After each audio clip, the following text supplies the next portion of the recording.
Benjavite. This how we do it. Dream team.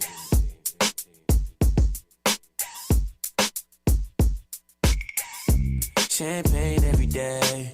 Thank God now I'm seeing better days. Party in the hills, we gon' celebrate. Shut it down Saturday to Saturday. Dream team. Champagne every day. Champagne every day. Champagne every Everybody day, rise and face champagne Jerusalem. every day. Turn the music off.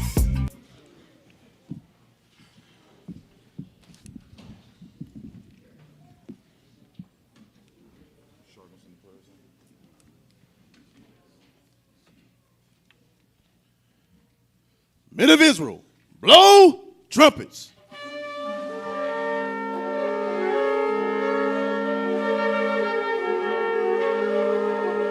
Trumpets down. Dear Heavenly Father, we thank Thee, Father, for allowing us to come together in the spirit of unity, in the spirit of togetherness, Father, to serve Thee and give ever praise to You and Thy Son, Jesus the Christ. Heavenly Father, we continue to ask, Father, that You continue to watch over us, Father. Continue to send Your angels down to monitor our steps, Father. Convict our minds whenever we strain away, and also to lift our spirits up whenever we going through the battle. And keep us firm in Thy laws, statutes, and commandments, and having faith in Thy Son, Father. Heavenly Father, we also ask, Father, that you bless the mind of the teachings today that we receive on this holy Sabbath, Father, so that it could build our spirits, improve our spirits, and make us better in Thy sight, Father. Heavenly Father, we also ask, Father, that You continue to forgive us for our sins, Father, both knowingly and unknowingly, Father. Purge us with hyssop so that we can be clean. Wash us so that we may be whiter than snow. Make us to hear the joy and the gladness which the bones that Thou hast broken may rejoice, Father. Heavenly Father, we continue to ask, Father, that You continue to deal with us, continue to build us up, Father, and so that we can make Lord's will, make it to Thy kingdom, Father. And Heavenly Father, we also bless those that are teaching across the whole world, Father, that You also bring in the lost sheep, Father, so that we can also bring forth Thy vengeance that is worthy against our enemies. Heavenly Father, we end this prayer by saying, Father, Heavenly Father, You are the creator of the whole world, Father, from the heaven and earth to the stars and universe. And there's no other God, deity, or thing out there that can match, let alone surpass Thy power, Father, for You are the creator, the Holy One, the omnipotent power, the Ancient of Days, and the God of Abraham, Isaac, and Jacob. And through Thy Son, Jesus the Christ, Thou sayest, Amen.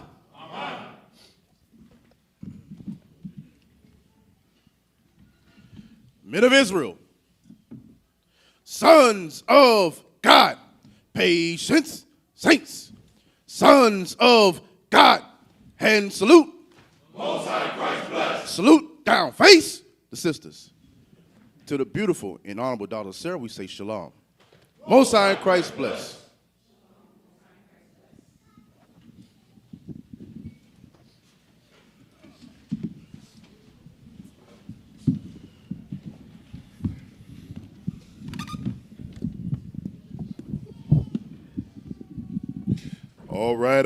All right.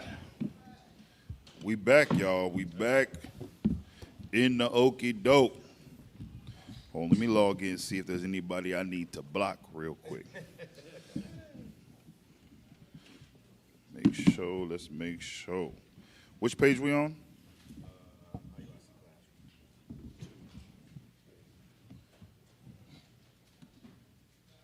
I don't see it.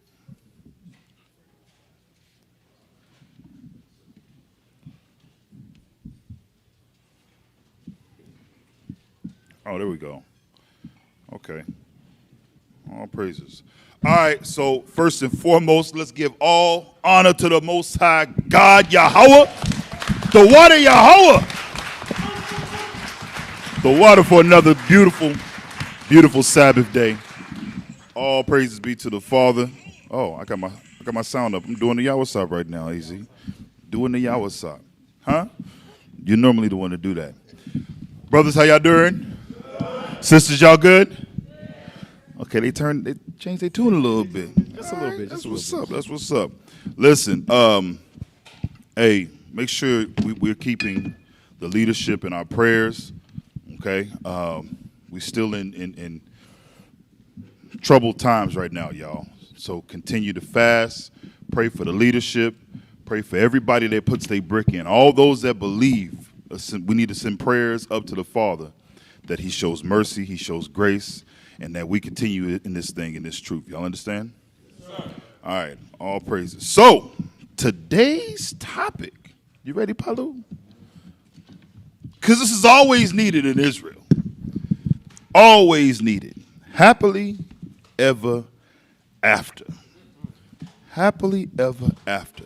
Single brothers, raise your hand. What you think we're going into today? Happily ever after. We'll go single brother right there. What's up, bro? What's your name? Soldier Jeru. Soldier. What's happening? What's today's class about? Going into marriage. We can't get enough of marriage, man. Yes, sir. Why? 'Cause y'all crazy. We crazy, damn it. We can't get enough of these classes. Hey, all praise to the Most High God. This class is actually a follow-up class to Deacon Yahshua's class he did. I believe it was last week. It was entitled "Finding Your Ideal Spouse: A Guide to Godlike Proving." Okay, so if you have not watched it, which all of you should have seen it by now, if not, go back and watch it. It is definitely needed. Matter of fact, let's get an excerpt real quick. Ideally, it should be the first, right? A man and a woman, when they come together, ideally, it should be the first time. And as we raise our kids in this truth, that's how it's going to be. That's how it has been for some of that first generation that's been raised in this truth. So we're breaking that cycle. But for people coming in, we got to have a stronger mindset that we don't let these things that are deeply planted in our psyche manifest themselves here and let it be a masquerade. Because, all right, well, I am going to do it under marriage, but then you don't take the right proving steps. So then the marriage winds up with all types of issues, right? Go ahead. All types of issues. That's it. Listen to me, y'all. It is of the utmost importance that the beginning stages of marriage, which is proving, when you find a sister or brother you're interested in, that you take the proper steps in the beginning, because it is going to affect the lifespan of your marriage. Real quick, give me Sirach 40. Excellent class, Deacon Yahshua. Make sure y'all go check that out if you have not seen it already and you live under a rock. All right. Sirach chapter 40. I want verse 23. Who's reading for me today? Where you at? Zakai, what's happening, bro? Hey, shalom, D. You back live, man. That's why you getting some airtime, bro. Hey, all praises. Go ahead. Sirach 40 and 23. Don't mess up. No pressure. Yes, sir. The book of Sirach, chapter 40 and verse 23. Read. A friend and a companion never meet amiss. A friend and a companion. What is a friend and a companion? A friend and a companion. Officer Yaakov. Friend and a companion is a true brother. A true brother. A friend in this truth. Somebody that's in this fight with you, right? Yes, sir. There's no coincidence, y'all. We didn't just meet just because. Everything is of the Lord. A lot of times, like I said, I remember I was speaking with Aithan, I was speaking with the bishops, and I told them, man, I feel like, listen, this ain't the first time we done did this, y'all. This ain't our first go-around. And that's how I feel about all y'all. It's not a coincidence that we are walking this path together right now. So embrace it. Make sure we treat each other with respect. Make sure that we deal with one another appropriately, because a friend and a companion never meet amiss. Read. A friend and a companion never meet amiss. Read. But above both is a wife with her husband. Wait a minute. Above a friend and a companion is a wife and her husband. Now, I know this is why we got to go through it, because some of y'all don't necessarily feel like that. Some of y'all feel closer to brothers than you do your own spouse. What's wrong with you? A friend and companion never meet amiss, but guess what? Above a friend and a companion is a wife and her husband. That's the closest person to you. More than likely, they're going to be the one you're going to be the most vulnerable with. They're going to know the most about you. They're going to know your habits. They're going to see your good side, and they're going to see your bad side.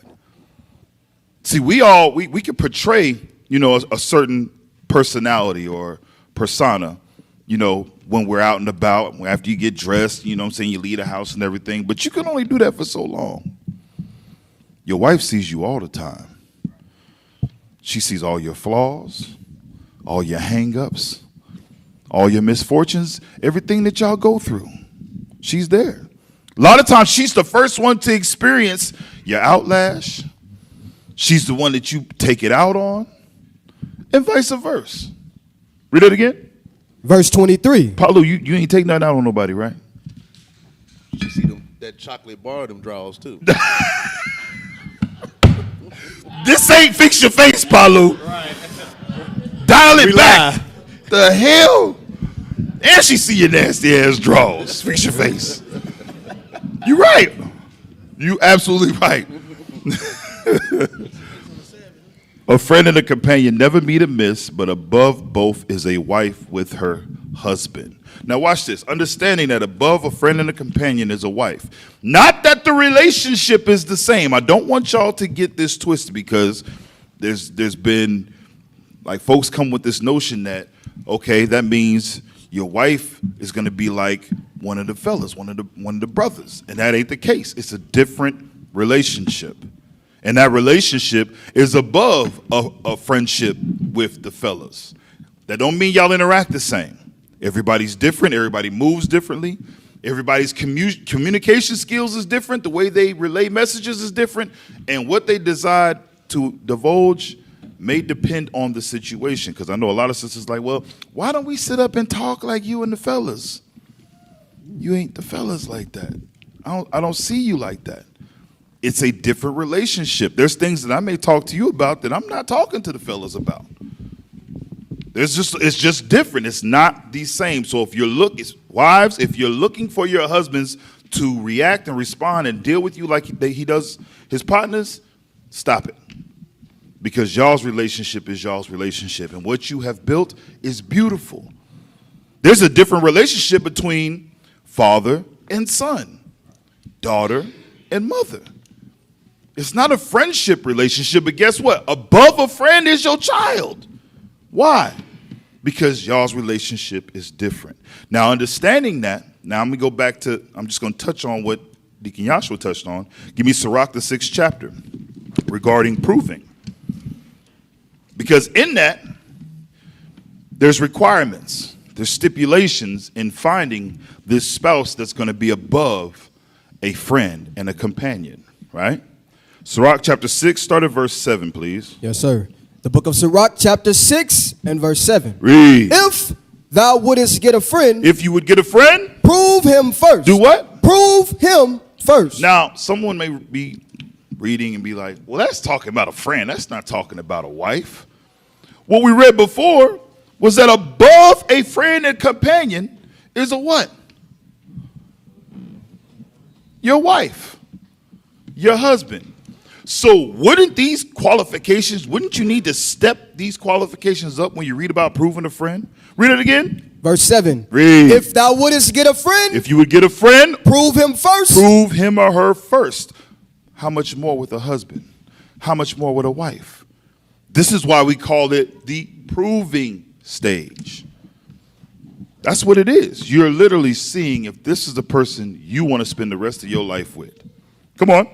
And be not hasty to credit him. And don't what? And be not hasty to credit him. How many times have we seen brothers and sisters in this truth, in this body, in Oklahoma, give credit to somebody who hasn't earned it yet? You got to really put things into perspective, right? In this world we live in, right? As a man, when you take a wife, let me do it like this. When you get a wife, what's the first thing y'all do? Go ahead, stand up, Ari. Shalom, Leadership. You said when you get a wife? When you get a wife, what's the first thing you do? Consummate the marriage. What's that? Sex. What the bishop call it? Smacking hands. Slamming hands. Ham. Listen, that's the first. Oh, no. Hold it. When you slam hands, right? Huh? Slamming hams. Oh, damn. I didn't know it was hams. I thought it was hands. I see, I've been misinterpreted this whole time. Told my wife, I'm ready to slam some hands. She's like, all right, what's up? No. When you're slamming hams, right? What comes out of that? What comes? Kids. Children. In this world we live in today, brothers and sisters, do you know how important it is that you choose the right person you have children with? Do you know how much power resides on that side of the room in Babylon, brothers? When you slam hands and you produce a child, hams, I'm sorry. They're going to give you every time. Everybody look at this, you're wrong, Nick. It's not what it is. I'm not slamming hands at all.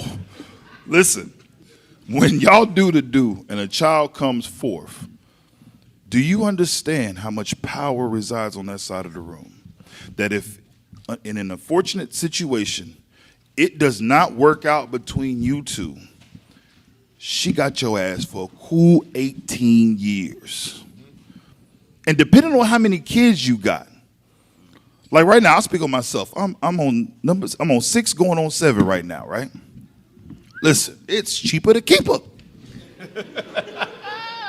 Let's be real. Some of y'all in the worst, I ain't gonna say worst situation, but some of y'all are heavily vested. Where done y'all at? Anyway, huh? Eli is heavily vested. Look here. That judge wouldn't even be able to look you in your eyes, you going into court. Like, whoo, bro, man, you got what, 9, 10, 12? Whoo! Listen, there's a whole lot that you need to consider when you are deciding that you're going to make this person your wife or your husband. Sisters, same thing. You got to make sure that this man that you're about to make your Lord, because that's who he is, right, sisters? This man you about to make your Lord ain't out his damn mind. Nigga's crazy. But you got to follow him now. A lot of times we don't take the time to do this. Read that again. Verse 7. Read. If thou wouldest get a friend, prove him first. You didn't prove him. You didn't watch him. You was more concerned with slamming hams and what it was going to be like and feel like and how great it was going to be versus you didn't notice, hey, yeah, he got 3 missing toes. Yeah, sis is cross-eyed. Huh? Or the brother don't work. He ain't got no job. He ain't worked in the whole proof. Since y'all been talking, you've been telling sisters, yeah, he's finna getting ready, about to get the shoulda, but seriously, the whole time he finna do something? It's been a year, sis. He ain't worked. Yeah, but he, right now he's finna be about to get ready, gonna. Sis, you crazy? Because the only thing on your mind is slamming hams instead of proving him. Because trust and believe, I don't care how good you're slamming, it gets old. And if you didn't go into marriage with the mindset of, I gotta spend the rest of my life with this woman. This one gotta be mine forever. I'm trying to grow old with this one. If you didn't go into marriage with that thought process, get ready. Read on. And be not hasty to credit him. Mm-hmm. For some man is a friend for his own occasion. Some men and women, husbands and wives, yeah, you got that title because, it's here now. It's convenient, right? For their own occasion, read. And will not abide in the day of thy trouble. Mind you, when y'all first got together, yeah, she loved the house, she loved the car, she loved the idea where, and I'm not saying everybody's situation, let's say she didn't have to, now she ain't got to work no more. My husband got 2 jobs, balling. I'm going to stay home. I'm going to deal with the kids, make sure the house is clean. I'm going to do everything that he need me to do, right? Until he fall on hard times, and now you got to take your ass back to work. Now everything ain't seeming, everything don't appear so beautiful, right? You didn't sign up for this, right? Read on. Verse 9. And there is a friend who being turned to enmity Hatred. and strife, Come on. will discover thy reproach. You know what's crazy? And this happens even before divorce, right? Especially when when folks come to counsel. Boy, the wife, and it's typically the wife, she ready to tell all your business. What you say he got, Palu? You said the draws? The chocolate bar. The chocolate bar. Something wrong with my husband. I'm sick of these chocolate drop draws he got. The dingleberries. The dingleberries. What's wrong with him? Mind you, she didn't say nothing when everything was good, when he was working, all that stuff. He had the same draws, but as soon as the hard times come, now she putting all y'all's business out. Something wrong with him. He can't get it up. I hate him. His breath stank. His mama get on my nerves. He did this. He been saying this about you.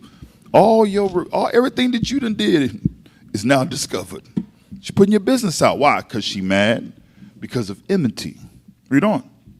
And there is a friend who being turned to enmity and strife will discover thy reproach. Come on. Again, some friend is a companion at the table. At the table when everything is good. Come on. And will not continue in the day of thy affliction. You realize this is why a lot of marriages don't make it?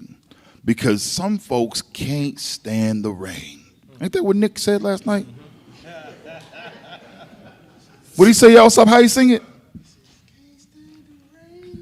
Yeah, you made sure you didn't do that. You didn't do that in the mic, and that was definitely Missy Elliott. That was Missy that said that, not Nick. Oh man. Anyways, the point is that you want a spouse that's going to ride with you through the affliction, brothers, right? You ain't riding if you complaining the whole trip either, sisters. Don't say you was down and out with me when we was down and out, and here it is, you did nothing, but you caused my affliction. You complained the whole time. I hate it here. Why you do this? What's this? What's going on? When you going? We need. The whole time? Now understand, yeah, you gotta voice your concerns. I get it. Absolutely. But you said that yesterday, right? I heard you yesterday. We are down right now. Tough times come. And I'm not going to run. What's it say? Give me that in, what is it, 2? I'm not going to run whenever we are now reduced down. I'm going to bunker down. I'm going to do what I got to do to get us back up. But damn, you going to complain the whole way? And then when we make it out, you like, yep, I was right there with you. No, the hell you wasn't. You complained the whole damn time. You didn't trust in me. Hey, you were no different than Job's wife. Same, Joe. You was like, give it up, just curse God and die. Hell no. You don't get to say that you was with me in those tough times if you made those times that much tougher. You're supposed to be a comfort in those times. Listen, I know the lights is off. I know it. I'm in here with you. Yes, I know it's cold right now. And I'm currently trying to get things done. Damn it, I don't want to hear about it all night long. Throw me a blanket and get close to me so I can get up in the morning and figure out how the hell I can get these lights back on. I know the water's off. Damn it, when I come back in from Jimmy rigging that thing, because y'all know how to, get that water back on when you need that water on. Listen, don't complain about it. I need this support because I'm down and out. Hey, D, you mind if I get the scripture real quick? Go ahead. Hey, get Sirach 26 real quick in verse 13. Because a lot of sisters y'all got to understand something, sisters. The man knows if the lights is cutting off. The man knows that the gas is off. We don't need to hear from you. All you doing is adding more stress and more affliction to what we dealing with already. Watch this. Get Sirach 26. Read verse 13. Watch this. The book of Sirach, chapter 26 and verse 13. The grace of a wife delighteth her It husband. says the grace of a wife. Some of y'all sisters ain't got no grace, no type of discretion. Read on. It's going to say it. And her discretion will fatten his bones. That's what Deacon is bringing out. It says her discretion will fatten his bones. Not coming in nagging because the lights is out, but I don't know. Like you said, get a blanket and snuggle up to me so we both can be warm because the power is out because we're going through this together.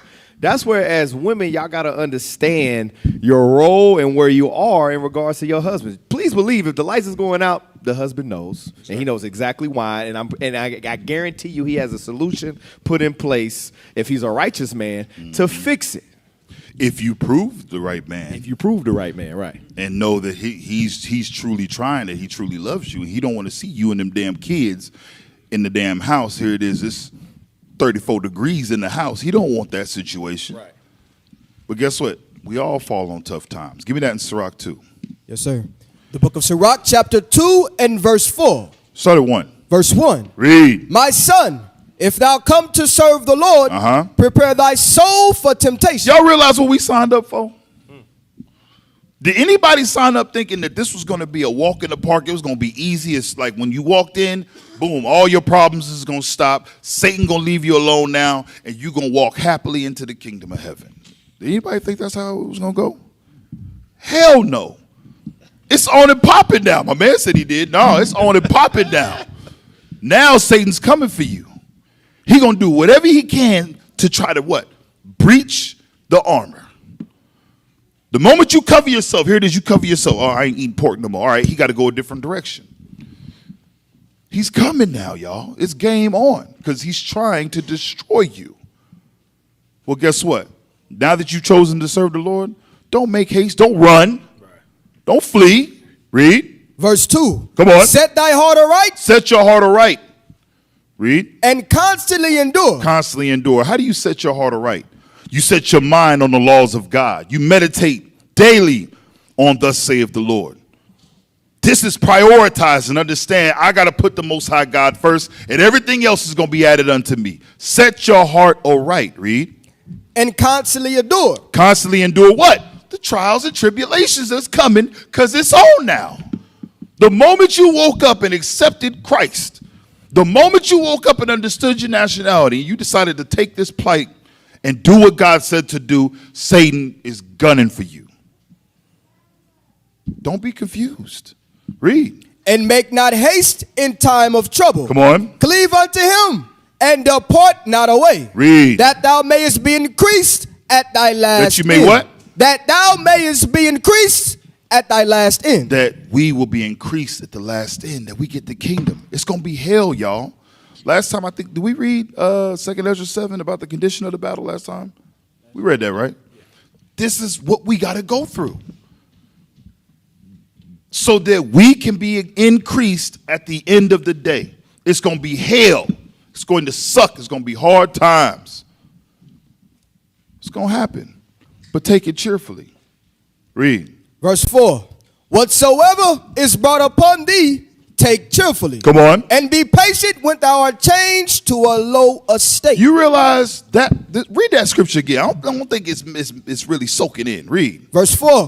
Whatsoever is brought upon thee, take cheerfully. And be patient when thou art changed to a low estate. The ability to smile when everything is jacked the hell up. The ability to be able to take a step back and look at all that's going on right now and realize that the reason why it's happening is because God chose you. And you're a warrior in this fight. You're a warrior in this battle. And guess what? Things is going to come your way. The ability to take a step back and smile and say, you know what? It is what it is. I'm going to deal with it no matter what comes my way. That attribute right there, man, that's golden to have in your possession.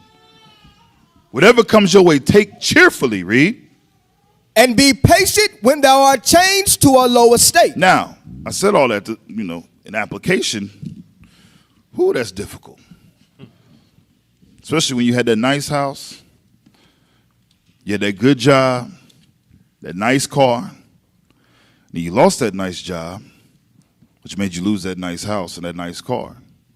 Now you in a bucket with a maybe an okay job or a job that's just making things work for right now, and a messed up house, an apartment with roaches. You got the homies.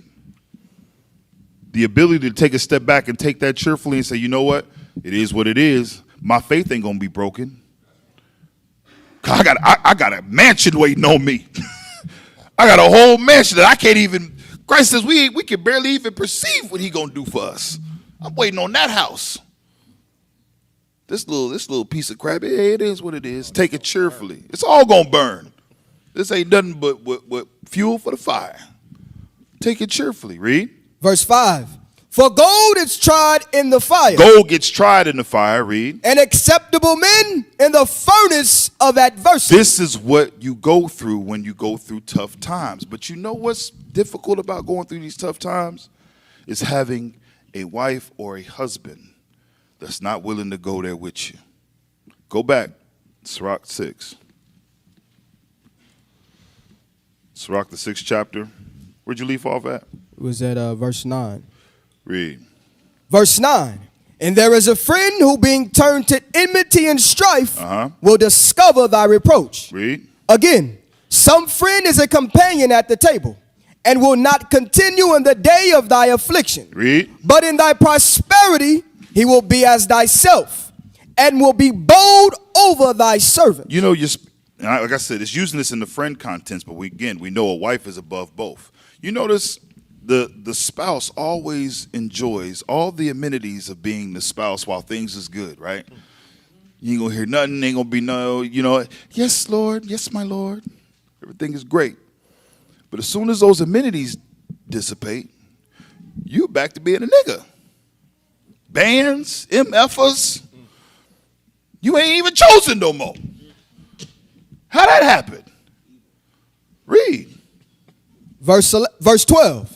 If thou be brought low, he will be against thee, and will hide himself from thy face. Come on. Separate thyself from thine enemies, and take heed of thy friend. This is where you have to understand, do you really have a spouse? Is this of the Lord what we got? You got to really ask yourself this, especially when everything pans out, everything plays itself out. Now you look at me, you in court. She done took you for everything you got and everything that you ain't got yet. Ain't that something? Lined you up. Read. Verse 14. A faithful friend is a strong defense. So how much more is a wife? A faithful wife is a strong defense as well. Come on. And he that hath found such an one hath found a treasure. Read. Nothing doth countervail a faithful friend, and his excellency is invaluable. A faithful friend is the medicine of life, and they that fear the Lord shall find him. Whoso feareth the Lord shall direct his friendship aright. Whoso fears the Lord, he directs his friendships aright. Meaning what? He does it properly. He proves them. He makes sure that they love the Most High God. That's who he lines himself with, right? So much more with the wife. And guess what? That's a gift from God. So we're going to touch that a little bit later. Whoso feareth the Lord shall direct his friendship to right, for as he is, so shall his neighbor be also. Have you ever heard the term, a wicked portion is given unto a wicked man? Talking about your wife, right? You realize she's a reflection of you. So as long as you directed your friendship right and you did what you're supposed to do, guess what? You're going to get a righteous portion if you're righteous. Oh, but if you evil, if you got secret stuff going on, if you that brother that everybody knows but don't really know, get ready. Hey, D. She gonna tune you up. Go ahead. Can I get a scripture? Go ahead. Give me Sirach 25 and 23. While we're on subject, before we move further on this. A lot of times, the wife think that the marriage is solely on the husband's shoulders, meaning they the only person that gets judged for the things that happen. Right. A lot of times, you might be the reason why we're going through the things that's going on in the household. It might be a test for you. The lights get cut off, water get cut off, bills piling up. It might be because of how you treat your husband. Might be the reason why you're going through the things that you're going through. You know what I mean? Sometimes it might be you. It might not be your husband. Your husband breaking his back, 2 or 3 jobs, things ain't going well. He's trying to make things happen, and you're trying to tear him down because things ain't going the way that you want it to go. You might be the issue. But go ahead. Sirach 25. Verse 23. Yes, sir. The book of Sirach, chapter 25 and verse 23. Uh-huh. A wicked woman abateth the courage. A wicked woman will lessen the courage of a man. That's what abated means, to make less of. You make him not want to do nothing no more for you. He make you not want to go out there and put his life on the line for you because you tear him down when things aren't going your way. Come on.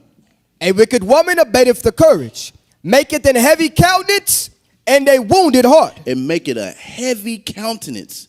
He come into the house, you wonder why your husband don't come home straight after work. Uh-oh. He go to a brother house, or he might go to the bar, have a couple drinks before he come home because he ain't got to deal with your crap. Come on. A woman that will not comfort her husband in distress. So when things go wrong, you supposed to be the one that comfort your husband. And when? In distress. In distress. When something happens, something get cut off. You supposed to, hey baby, we gonna make it happen. Don't worry about it. We gonna get this thing rolling. We gonna get back on our feet. Right. We gonna get back here. Instead of you like, well, such and such a house ain't going through that. You start to comparing households. That's when you start having your husband like, man, like she keep bringing up somebody else's household. You destroy your own house. Come on. A woman that will not comfort her husband in distress maketh weak hands and feeble knees. You end up creating a weaker man because of how you treat him. Y'all don't understand the power y'all have. You can build your husband up. He'll run through walls for you. That's the time when you give him courage to go out there and want to grind even harder for his family. It's only temporary. But because things ain't going the way that it used to go or the way that you like, you start tearing down your husband. And then things go to crap from there. That's all I wanted to bring up. Hey, imagine, here it is, you in a whole fight. You leave the house, and it's war outside, right? You out there swinging, punching, getting hit. You done got stabbed, got to get back up, get back in the fight. All day long, you come home. You lay in your bed just to get put in a headlock. Hey, you know what these kids did today? Thought you was done, nigga? Huh? What's wrong with your son? Something's wrong with that boy. You need to talk to him. Huh? Look at these girls. That's what they doing. We need this. We need that. Did you pick up some dish soap? Huh? What? I just got into a fight. And now I got to come back to the house to this? You got the crime boss when you get to the house. You come home, it's the crime boss. It's the last one. You got to get past her first. You gotta be out your mind. You got to. And I think what's happened is the reason why some people, and it's on both ends, husbands and wives, you go into this with unrealistic expectations. You think that marriage is supposed to be a certain type of way. Like, I'm gonna give an example. Some folks think this is what marriage is. Play the video.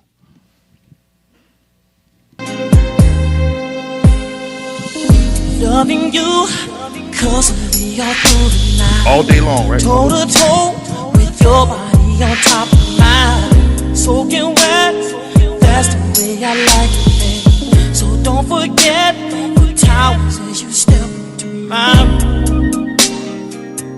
Step into my room, babe. Oh, me and you together, rolling in the bed, hiding in the closet. I hope we ain't losing some folks right now. Look at the video. Don't worry about the song.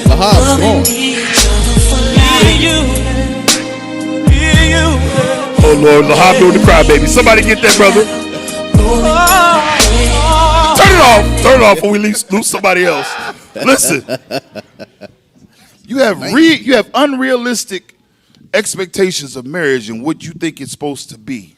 Why? Because you done sat up watching daggone Jason's Lyric all day, Poetic Justice, all your favorite little hits from back in the day, and you think that that's what your marriage is supposed to look like all the time. No, it's not. Doesn't work like that. But guess what? What you do have It's a beautiful thing. Get Genesis 2. Genesis, the 2nd chapter, start at verse 20. Yes, sir. This is what the Most High made it to be. The book of Genesis, chapter 2 and verse 20. Read. And Adam gave names to all cattle, and to the fowl of the air, and to every beast of the field. Uh-huh. But for Adam, there was not found an help meet for him. Out of all that was on the earth at that time, there was not a help meet found for Adam. Go ahead. Verse 21. And the Lord God caused a deep sleep to fall upon Adam, and he slept. And he took one of his ribs, and he closed up the flesh instead thereof. And the rib which the Lord God had taken from man, made he a woman. Made he a what? Made he a woman. Who was taken from a man. Go ahead. And brought her unto the man. That right. I don't want to hear none of these. What is it? Them Nubian brothers, them Egyptologists. Yeah, we all come from the woman, brother. The You black gotta woman's worship God. worship the womb, brother. See, you gotta sit your ass down somewhere. Read. Verse 23. And Adam said, this is now bone of my bones, Bone of my bones, and flesh of my flesh. flesh of my flesh. Come on. And she shall be called woman, because she was taken out of man. That's the whole reason why women are called woman, because you was taken from us. God said, there's not a help meet that is good enough on the earth right now. Let me create something special for Adam. Read. Verse 24. Therefore shall a man leave his father Because of this, shall a man leave his father and his mother, and his mother. and shall cleave unto his wife. That means he's going to come to age, and for this cause, the reason why he leaves his father and his mother is so that he can cleave to his wife. See, the world done messed our minds up in the process and how it's supposed to work and what's supposed to happen.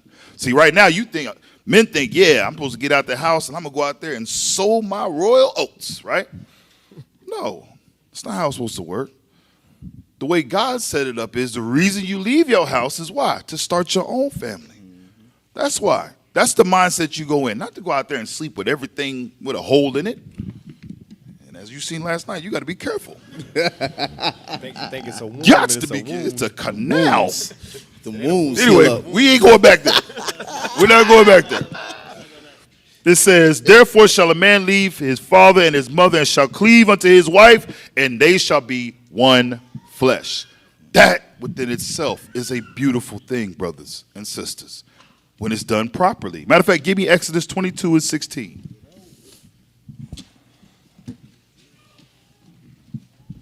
Exodus 22, verse 16. Yes, sir. The book of Exodus, chapter 22 and verse 16. Read. And if a man entice a maid that is not betrothed. Now, wait a minute. There's a whole lot that goes into this, right? Because even now, and this is what single people don't want to admit to, right? Here it is. Should I say this? Yeah, I'm going to say it. Whatever. Brother ain't had a haircut the whole time he been here. He been rough, rugged, and drug out. But all of a sudden, the sister show up out of nowhere. She done transferred from this camp. Now she here. Now the brother's hair is cut every week. Like, damn, brother, I ain't never seen you polish your boots here. Right, now boots you, ain't been shined. man, you do creased up. I see you, bro. What's up? What's going on? Oh, no, man, come on, Deke. Come on, Deke. Bro, they never ask questions during class. The sister show up. Yeah, I just had a real quick question in Revelations. Oh, so now you deep now, huh? Now you're engaged, huh? I get it. That's what goes on, though. We see it. We see it happen all the time. And it's supposed to be a beautiful thing when it's done properly. When you go through the proper steps and you do it the right way, guess what? Y'all be able to go back and talk, and she be like, yeah, I see you over there looking at me on the other side of class. I remember that. You was a little rough and around the edges. I seen you before I got there, but you cleaned up pretty good. Guess what? It's okay. Sisters, y'all be doing the same thing. I ain't going to go in on y'all. But y'all do it. Sister, they ain't never wore makeup ever to the school. Anyways, I know they sensitive, so I ain't going to do it. Ain't never had them damn bat wings on your eyelashes ever. He show up, now you. flapped in the class. What the hell? She fly in the Sister sanctuary. Win. All of a sudden, it's me. Hey, I ain't never seen you before. How you doing, new sister? Oh, that's so and so. Oh, okay. How you doing? Anyways, And them eyelashes bow. listen. I played this video. I can't remember what class it was for, but I just want y'all to imagine.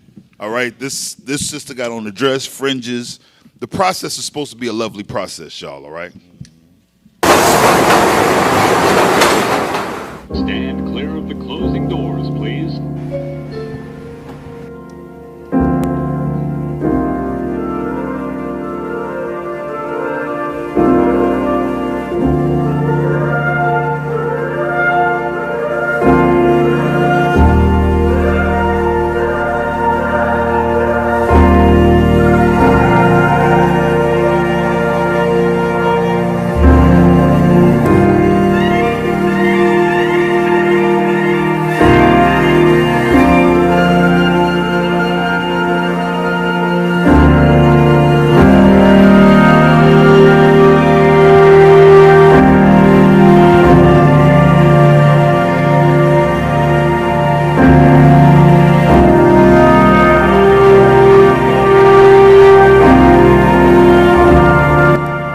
Somebody give Yawasop a tissue real quick. You all right? Listen, it's supposed to feel like that when it's right. That's how it's supposed to feel when it's in the Lord. Give me Proverbs 18. Proverbs 18:22. Ain't nothing like Israelite love when done the right way. Some of y'all is this backdoor stuff. That ain't how it go. That ain't the right way, y'all. Proverbs 18, read verse 22. The book of Proverbs, chapter 18 and verse 22. Read. Whoso findeth a wife, findeth a good thing, Whoso findeth a wife finds a good thing. Come on. and obtaineth favor of the Lord. Because what? You understand that came from God. That's a gift from God. It says, whoso findeth a wife findeth a good thing and obtaineth favor of the Lord. You know how hard it is to find a good thing out here? Especially now. Listen, the mindset of these women is so jacked up. I ain't even like, y'all know what I'm talking about. We done fixed many faces. These sisters is jacked up. But same thing for you women. These brothers, look at the state that our men are in right now. You got men that don't want to be men. They're afraid to be on their own. They're afraid to be responsible adults. They're afraid to stand up and freaking tighten their bootstraps and get out here on these streets. There's no way you should choose a man that ain't out here in this battle. Impossible. You'd be out your mind because obviously his mind ain't right on the mission. Proverbs 31:10. The book of Proverbs, chapter 31 and verse 10. Read. Who can find a virtuous woman? Uh-huh. For her price is far above rubies. Damn near impossible. But guess what? It is possible. I found mine. You can find yours. Palu, you found yours? I found mine. Lahab, you found yours? Yes, sir. AZ, you found yours? Yes, sir. Y'all, what's up? I found mine. It's possible. It's hard, but it's possible. The possibility is doing it the right way, not the wrong way. All right, let's look at an example real quick. This is from, I forget what channel this was. But watch this, y'all. This is what we're trying to get to. The Carolina couple has a lot to celebrate tonight. A Charlotte couple is celebrating more than 8 decades of marriage. DW and Willie Williams have been married for 82 years. Wow. NBC Charlotte's Evan West sat down with the Williams to find out the secret to longevity. It's been a long time since DW and Willie Williams met in Newberry, South Carolina. Newberry, by the way. Newberry. I felt the same. The year was 1937, and although pictures from that day don't exist, the memories do. I thought he was handsome at that time. DW is now 103 years old. His bride right behind him at 100. And together they share one daughter, one granddaughter, and 82 years of marriage. People might not believe, but we have never been the type that will fuss and fight. We just find funny things to talk about. Speaking of, after 80 plus years, what do you talk about? It's my fingernail, whatever bothers me. They can laugh about anything, but there is nothing funny about their devotion to each other and the man upstairs. Good Lord was taking care of us. The couple says they don't have any secret to their longevity. All they have is love for each other and God, who they say is solely responsible for their 82 years together. Had not been for him, we couldn't have made it. And maybe a little love too. Come on here. Huh? They still got it. Oh, yeah. Listen. Oh, yeah. Tell me this isn't what you want to get Hey, that's to. dope, D. That's dope. 82 years of marriage? That's dope. That is the epitome of growing old together. 82 years. I can't even fathom that. There's some people that don't make it to 82 years old. I've been married, this year will be 18 years. Damn. 18 years. Who been married? Anybody been married longer than 18? Y'all Cole, stand up, bro. How long you been married, bro? 22 years. Yes, sir. 23 years. 23 years, man. That's what I'm talking about, officer. Who else? Pops, you had your hand up. How long you been married? Shalom, Dick. Shalom. 34 years. 34 years. Listen to me. I ain't did nothing that long in my life but eat. 34 years? What can you say you've done consistently? Let me well, what's up, bro? How long you been married, bro? Hold on, get him a mic. Get him a mic. Where the microphone at? Damn. 21 years. 21 years. Give it up. Listen, man. That's a beautiful thing, bro. All praise be to the Most High God for longevity. Now, who's been married less than 5 years? Zakai, stand up. How long you been married, bro? Going on 3 years now. 3 years, bro. Are you ready for 18 years? Hey, Lord willing. Yes, You sir, ready all for praise. 22 years? I'm ready for 80 years. You ready for 80 years, huh? Okay. Okay. Okay. I would put your wife on the spot, but I ain't gonna do it. We in this for the long haul. If you married, it's forever. Until you two die. That's how long you're bound. The wife is bound to the husband as long as he lives. And it's a good thing. Give me Sirach 26. Sirach 26, verse 1. Yes, sir. The book of Sirach, chapter 26 and verse 1. Come on. Blessed is the man that hath a virtuous wife. Listen, I'm looking, folks, online, 10 years, 6 years, 21 years, 25 years. Listen, it's a beautiful thing in the Lord. Go ahead. Blessed is the man that hath found a virtuous wife, for the number of his days shall be double. Shall be what? Shall be double. Blessed is the man that's found a virtuous wife. Behold that. Go back to Proverbs 31. Read verse 10 again. The book of Proverbs, chapter 31 and verse 10. Read. Who can find a virtuous woman? Here's the reality, brothers, sisters, because it's happening. It's not like it ain't happening. It's not like it doesn't exist. Everybody don't got a virtuous wife. The woman you're attached to ain't necessarily the one that's going to be with you. You got, in this day we live in now, you got people that give up.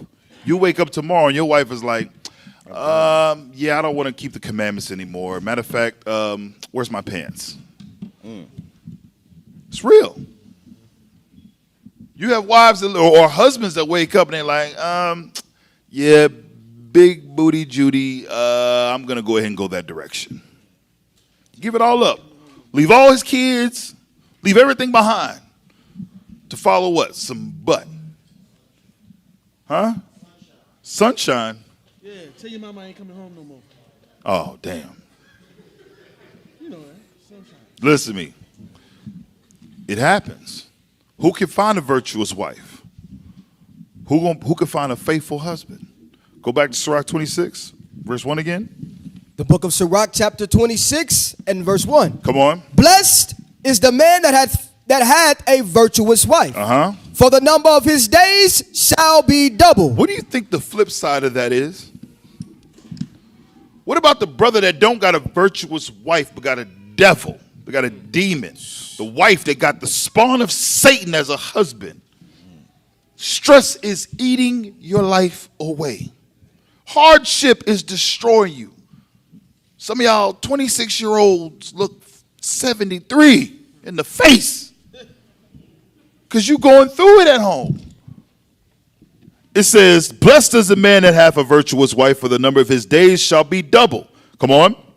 Verse 2. A virtuous woman rejoiceth her husband. She rejoices her husband. A virtuous woman does. But an evil woman, pain and hardship. Read. And he shall fulfill the years of his life in peace. In what? In peace. Some of y'all in violence right now. Some of y'all are literally experiencing violence at home right now. It ain't no peace. That Ike and Tina love. You got a block when you go. The hell is this? That nut bush. Read. Verse 3. A good wife is a good portion. A good wife is a good portion. Which shall be given in the portion of them that fear the Lord. It's given to those that what?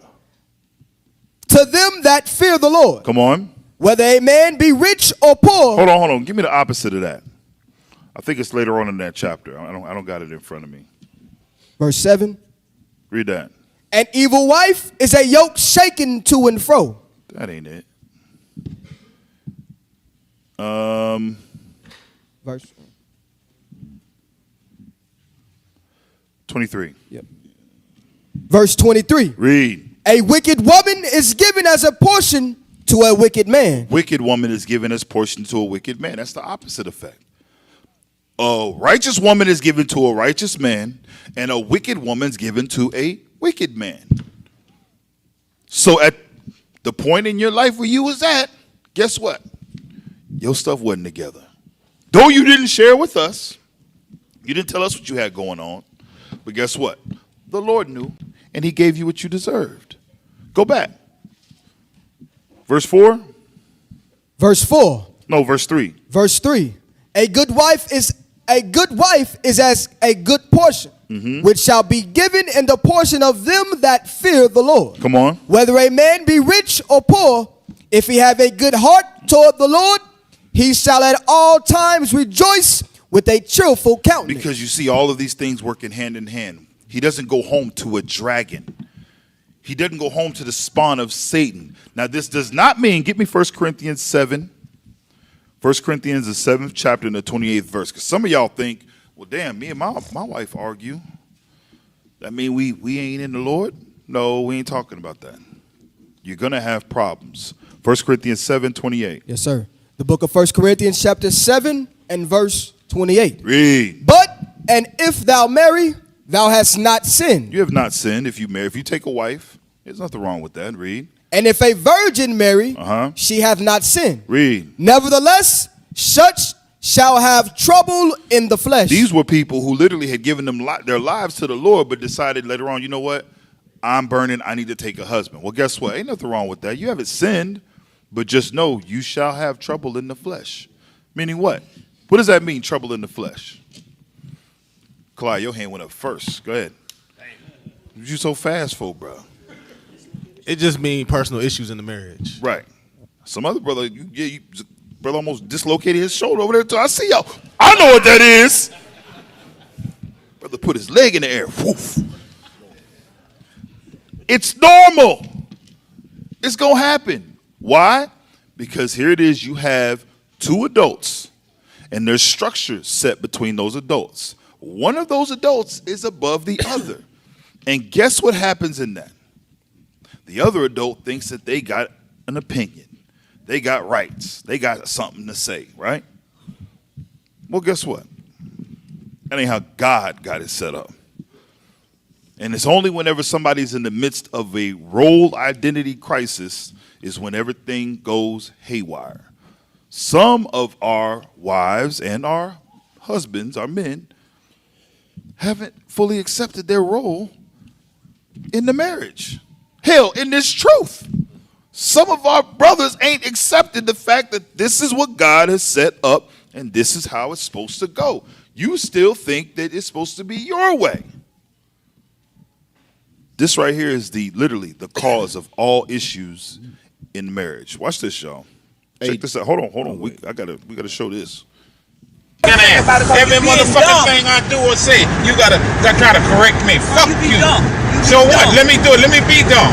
I must enjoy being dumb. Let me be dumb. Well, let me be dumb then. Well, then that's why you ought to leave me the fuck alone. Let me be dumb. Well, let me be dumb then. Let me do it. Now, we just seen the other marriage, right? But they say it was 82 years, right? This is the opposite. It's the inverted. Okay, this is 80-something years of being with somebody that you hate. Go ahead. Guess you guys think everybody else got a different answer. Ain't nobody got to have no different answer. Let me do what I want to do. Say what I want to say. Answer that suits him better. That motherfucker be trying to tell me how to dress, how to eat, how to sleep, how to bathe, what to say. I can't do a motherfucking thing that I want to do. Sit up in the house with them clothes on 3 weeks at a time. You goddamn right. Yeah, fuck it. Hey, I can talk to them motherfuckers. I'd rather talk to them bed bugs than talk to you, you motherfucker. You big old Beetle ass motherfucker. Nasty. Sit up in the clothes 3 and 4 weeks at a time. Same draws. Same draws. At least I got draw. You just started wearing draws. You ain't got no motherfucking draws. Got rims. You like to get a joke. Okay, joke. That ain't no joke. That's serious. Your goddamn drawers that look like roaches done 8 holes in them. You know that. Until you just ordered these new ones. Hey, I keep me some clean clothes.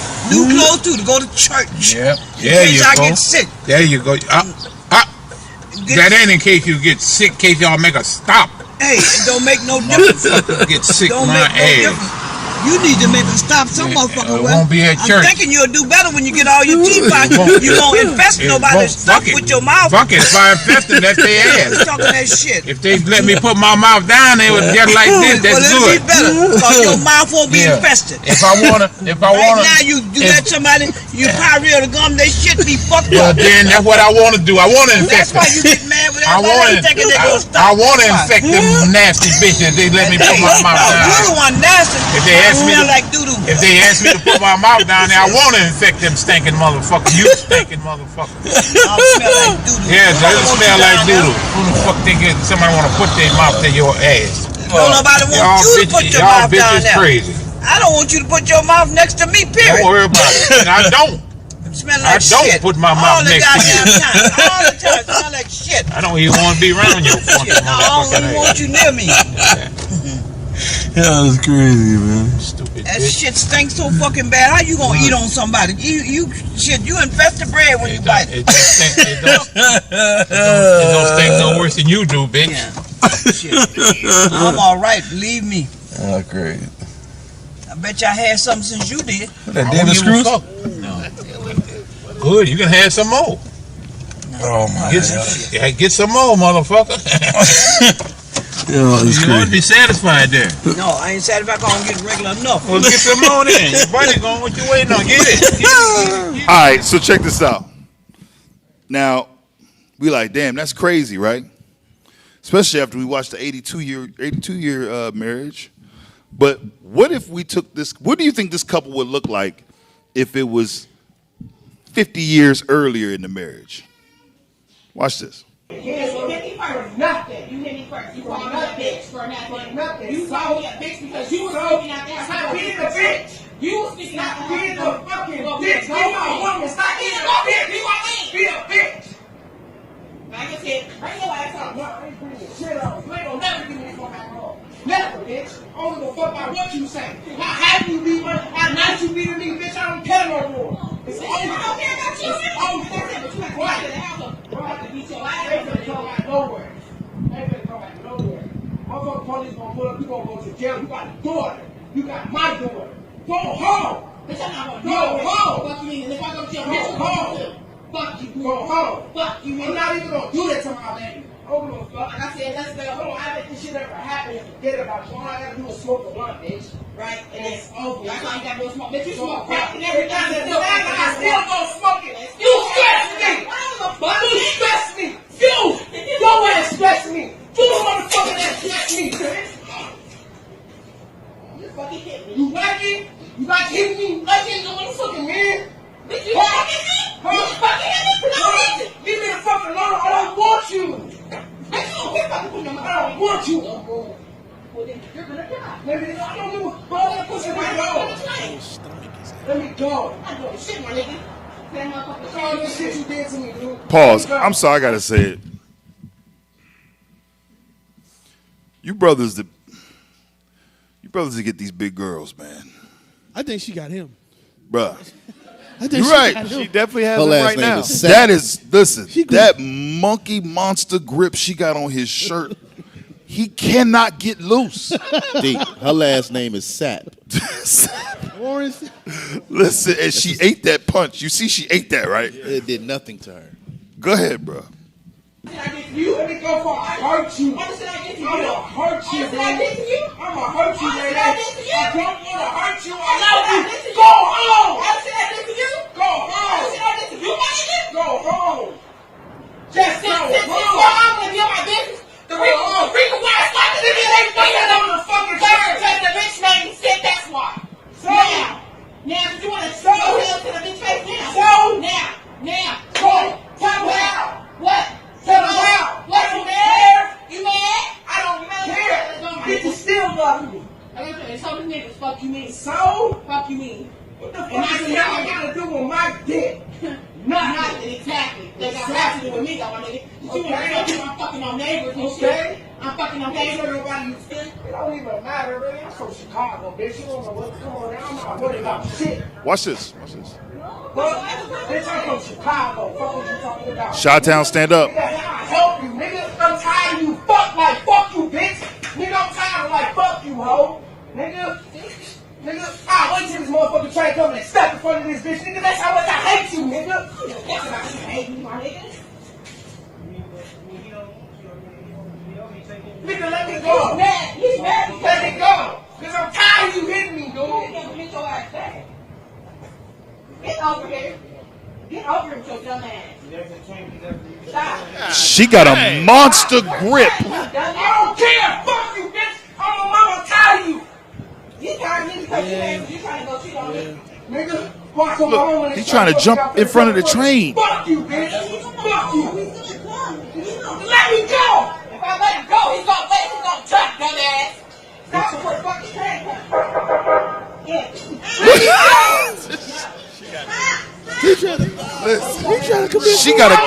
She got a competing grip, bro. Nigga, Doing the Olympics. keep coming on. He's using his legs. Let me go. Let me go. I'm gonna go to jail. I'm telling you.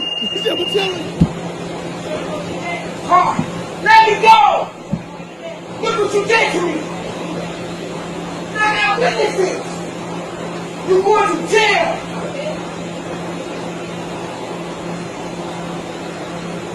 Let me go. Let me go. You want to go to jail, man. All this is coming. Now we sitting up here.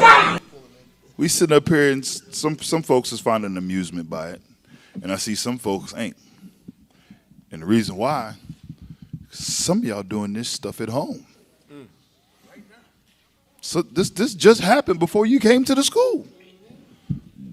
This is how y'all deal with each other. This is how y'all talk to each other. Wow. Before everything, your wife was her first name, right? But as soon as Stinkmeaner get there, oh, she a whole bitch now. Her mama won, her sister won, her daughter, your daughters. Hell, I didn't heard a brother call his own kids bees because you emotional, because you mad. Same thing with the woman. You do the same thing, and typically it's y'all that do it first. He's everything under the sun but a child of God. And then we wonder why we look amongst ourselves and we see the divorce rate amongst our people. Give me Matthew 5. Divorce is not of the Lord. The reason why you throwing out these divorce terms, you're speaking divorce, talking about leaving, because y'all did not properly prove one another. So now y'all, instead of going into this understanding, nah, you can't even utter them words. That's never going to happen. Now you see it as options. Why? Because the world taught you got options. Matthew 5:31. The book of Matthew, chapter 5 and verse 31. Read. It hath been said, whosoever shall put away his wife, let him give her a writing of divorcement. Come on. But I say unto you, Christ clearing it up. Read. that whosoever shall put away his wife, saving for the cause of fornication. Anybody that gets rid of his wife except for the cause of what? The cause of fornication. Read. Causeth her to commit adultery. Read on. And whosoever shall marry her that is divorced committeth adultery. Ain't no divorce. Get Matthew 19:3. That ain't of the Lord. But because of the wickedness of our minds and how we deal, we think it's optional. You wanted to try it out. Y'all realize, and let's be real right now, because people come to us with these jacked up situations. You realize it's not supposed to be, yeah, I'm marrying such and such with 4 kids. It's supposed to be, you're a virgin, she's a virgin. And y'all are coming together in marriage and you're learning everything together. You ain't never had sex before. You ain't never did nothing lascivious before. So everything is brand new to you. So you can't go in talking about, yeah, I'm not satisfied because, hell, you ain't had nothing. You don't know anything. But now, brothers and sisters is coming to this thing with mileage, experience, porn on their mind, porn addiction. And now you don't know how to freaking cope and deal in marriage. Now it appears to be optional. You're not happy. Matthew 19:3. The book of Matthew, chapter 19 and verse 3. Read. The Pharisees also came unto him, tempting him and saying unto him, Is it lawful for a man to put away his wife? Mind you, when you read about when the Pharisees came, they tried to come and trip Christ up with things. So understand that even at this time, marriage was a hot topic. So he came and said, what? The Pharisees also came unto him, tempting him, saying unto him, is it lawful for a man to put away his wife for every cause, for any reason? Read. Verse 4. Come on. And he answered and said unto them, Have ye not heard that he which made them at the beginning made them male and female? Have you not heard? Did you not understand? The Most High God who made them in the beginning made them male and female. Read. And said, For this cause, for this reason, for this purpose. Come on. Shall a man leave father and mother? Will a man leave his father and his mother? Will a man leave his parents? Read. And cleave to his wife. And he's going to cleave to his wife. For this cause, to start his own family, to go his way. He going to leave his father and his mother to start his own. Read. And they twain shall be one flesh. They twain shall be one flesh. When something goes from being 2 to 1, what is that? Binding. Binding. That's supposed to be forever, right? Not in today's world. It's optional. Oh, I don't like how it was over there. I don't like how this what she does. I don't like. No, it's not how it works. Read. Verse 6. Wherefore they are no more twain, but one flesh. Read on. What therefore God hath joined together. What God has joined together. Let no man put asunder. No man on earth can tear that apart.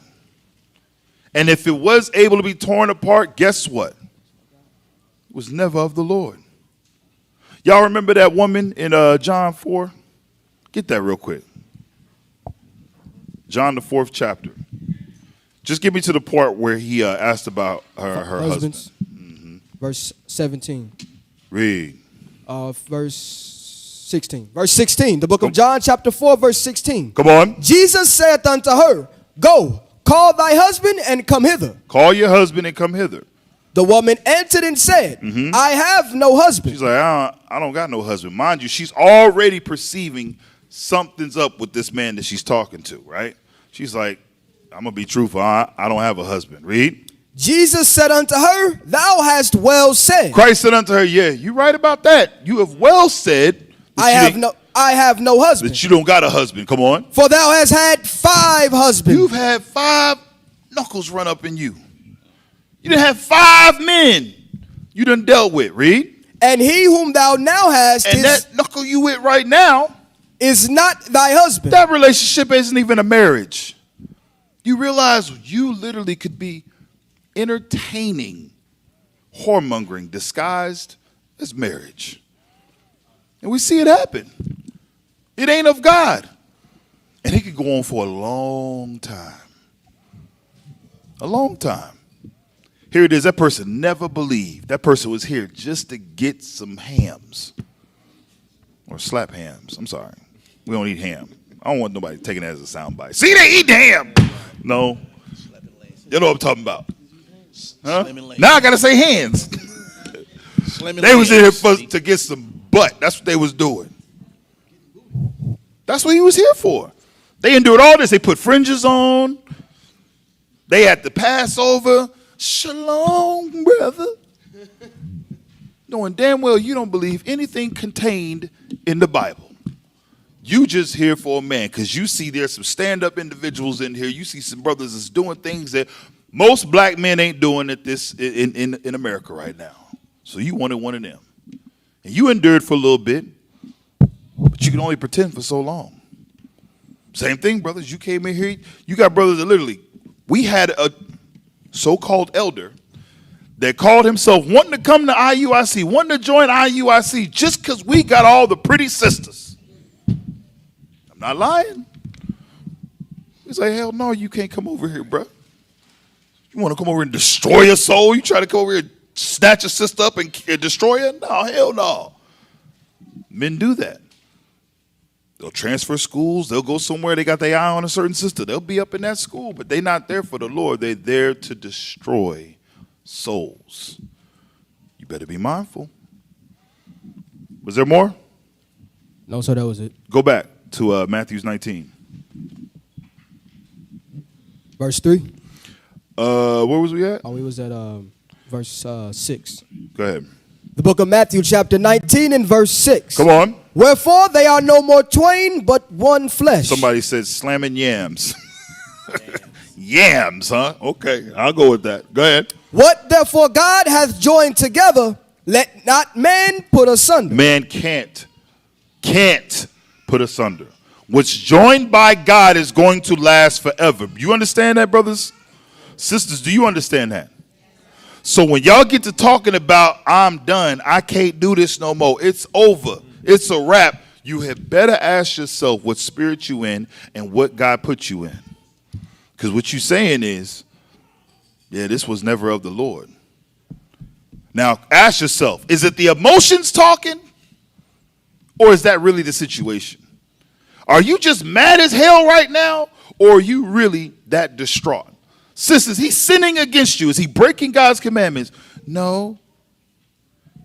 Bro, is she just not wanting to submit? Is she not going to do what God said to do?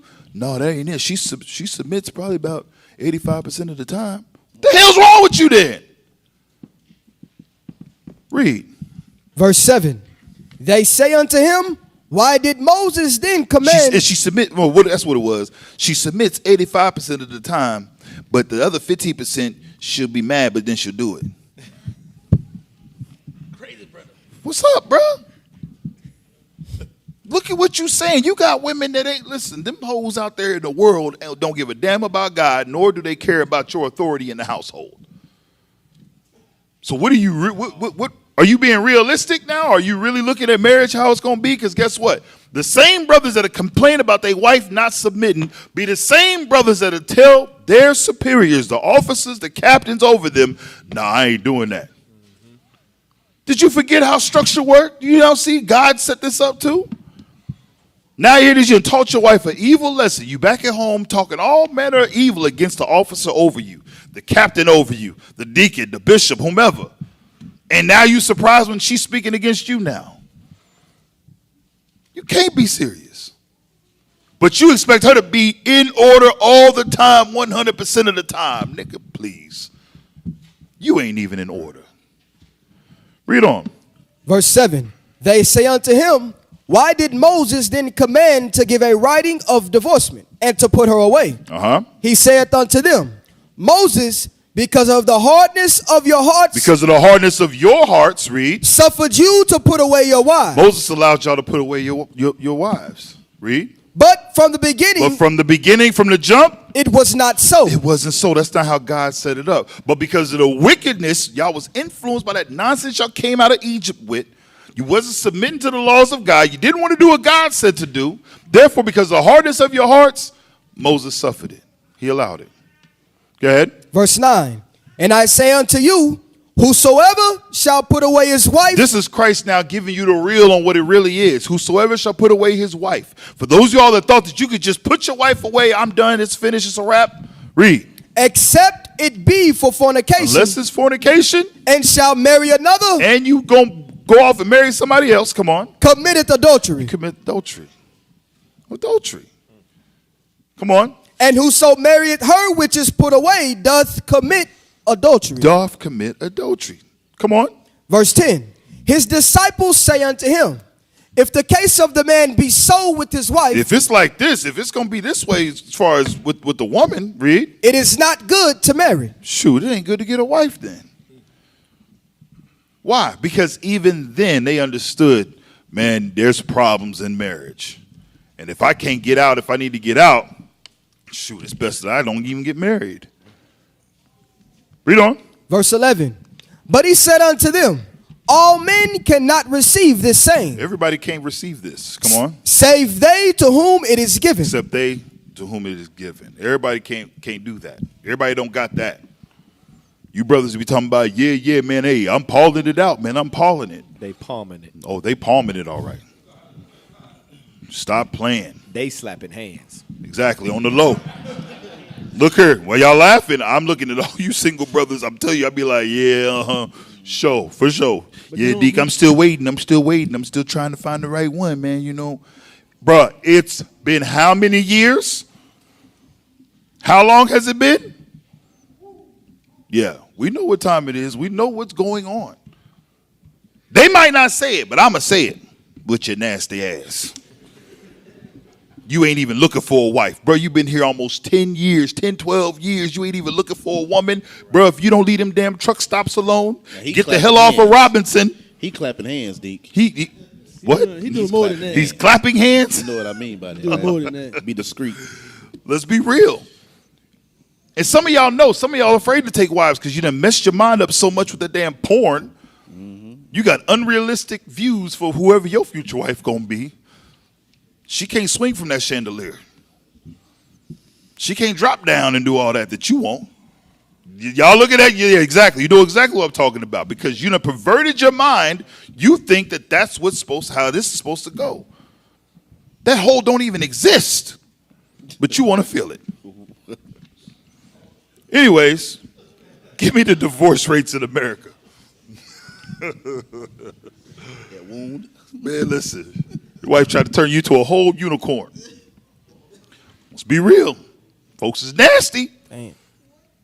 Let's be real. Read that. 48 divorce statistics in the U.S. Come on. Including divorce rate, race, and marriage length. 40. Wait, hold on. 48 divorce statistics in the U.S. Now, we ain't going to read this whole thing, but there are some points that I want us to focus on because realistically, this is us. Go ahead. This is recent, too.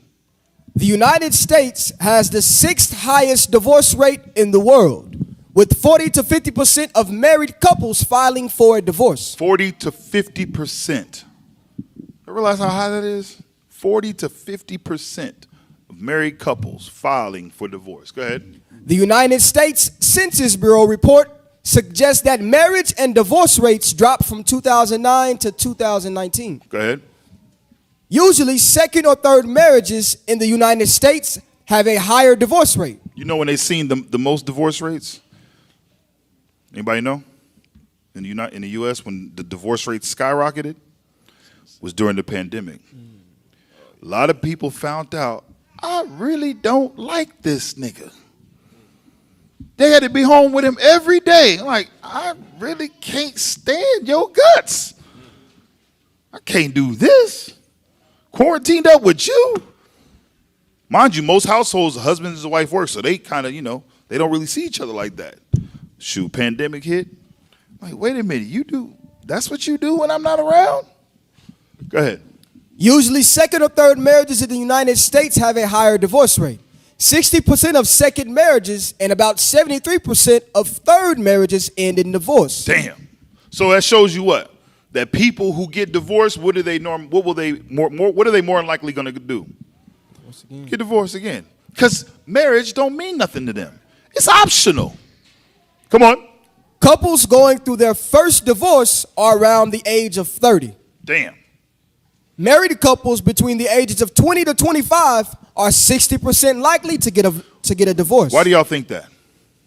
Why do y'all think that? Ages 20 to 25 are 60% likely to get a divorce. Lamagna. Most of those marriages are just based off of lust because they're young and they didn't know what they was getting. How long you been married, Lamagna? 18 years. It's been longer than 18 years, bro. 18, 19 years. 20. Number keep going up. Gotta be at least since 2002, 2003. That's when I met you. Anyway, here it is. 20 to 25 years old. They don't know what the hell they're getting into. These kids are so far from God. It's not like it's binding to them. They're like, yeah, I can do this and I can switch it up if I need to. Because marriage is not honorable in the world. Go ahead. Black women divorce at a higher rate, 38.9%, than women of any other race. Black women get divorced more than anybody in America. More than any race of women in America. Black women will dip. And that, I'm just being honest, typically that's the one, when I get the call, that's the one, I'm done, I'm leaving, I'm out of here, I can't do this. It's normally this side of the room. Go ahead. Matter of fact, let's skip up a little bit. Scroll up. Hold on, go up. I seen something about Oklahoma. Go up. What did it say? Alabama, Kentucky, and Oklahoma have some of the United States' lowest median income levels and highest divorce rates. Dang, we poor, broke, and unhappy in marriage. Go ahead, whatever. All right. Highlight it? Damn, we got to highlight it. I already know. Here come the jokes. Keep going. It goes down into, I want to see, I think it talks about race. Hold on, keep going. Highest divorce rates, keep going. Lowest. Keep going, keep going. Right there. Read that. Like, scroll up a little bit. No, other way. I want to see what it said before. All right. Read there. According to sociological research by M.J. Rosenfeld, women filed for divorce twice more often as men. Almost 69% of women initiate divorce in the U.S., compared to 31% of men. Surveys show that such disparity results from women's higher and later unmet expectations of emotional support from men. Now, watch this. I'm going to tell you, in Israel, it is higher. The women typically leave, right? Why do y'all think it's like that? Right here. They impatient. You say impatient? Yeah. Something else. Yaakov. In Israel. They're the weaker vessel. They're emotional. You right. Something else. Ari? Because in this truth, the man has, complete power, and women don't like that. Role identity crisis. What happens, and this typically is more, women are more affected by this because they are the ones that really have to conform to, dang, I got to listen to this man. He has to have full control over me. And some women can't handle that. Some women can only go so long. They was raised a full knuckle their whole life. They watch their mama tell their daddy what to do. They watch their grandmama tell their grandpa what to do. And now they grow up and think that they're going to come in here and tell the men what to do, and that don't fly. So what are they resorting to thinking? What do they think they are?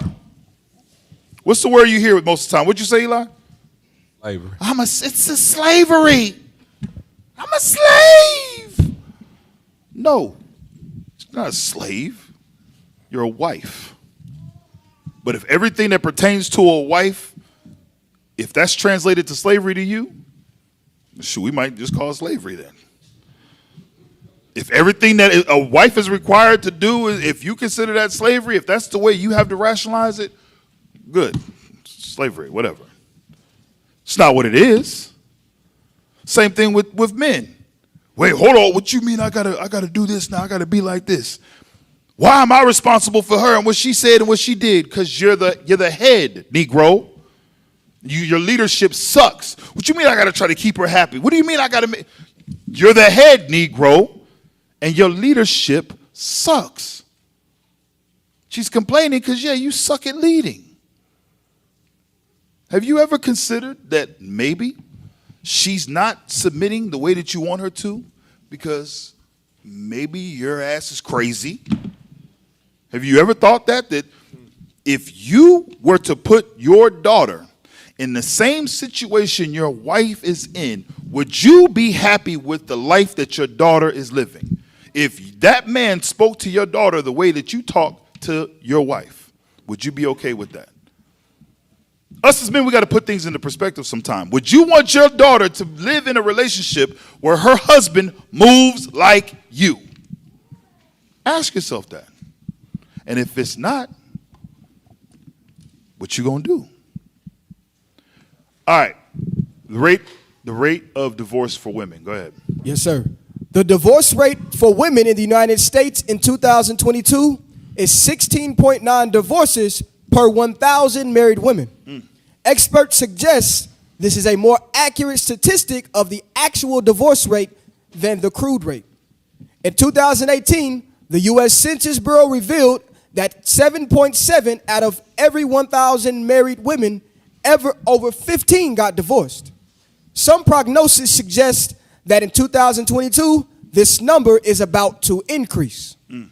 Despite the rate of marriage steadily declining compared to divorce rates, experts predict that between 40% to 50% of marriages today will ultimately end in divorce. Get that in what's that, Job 9:24? Why it's like this?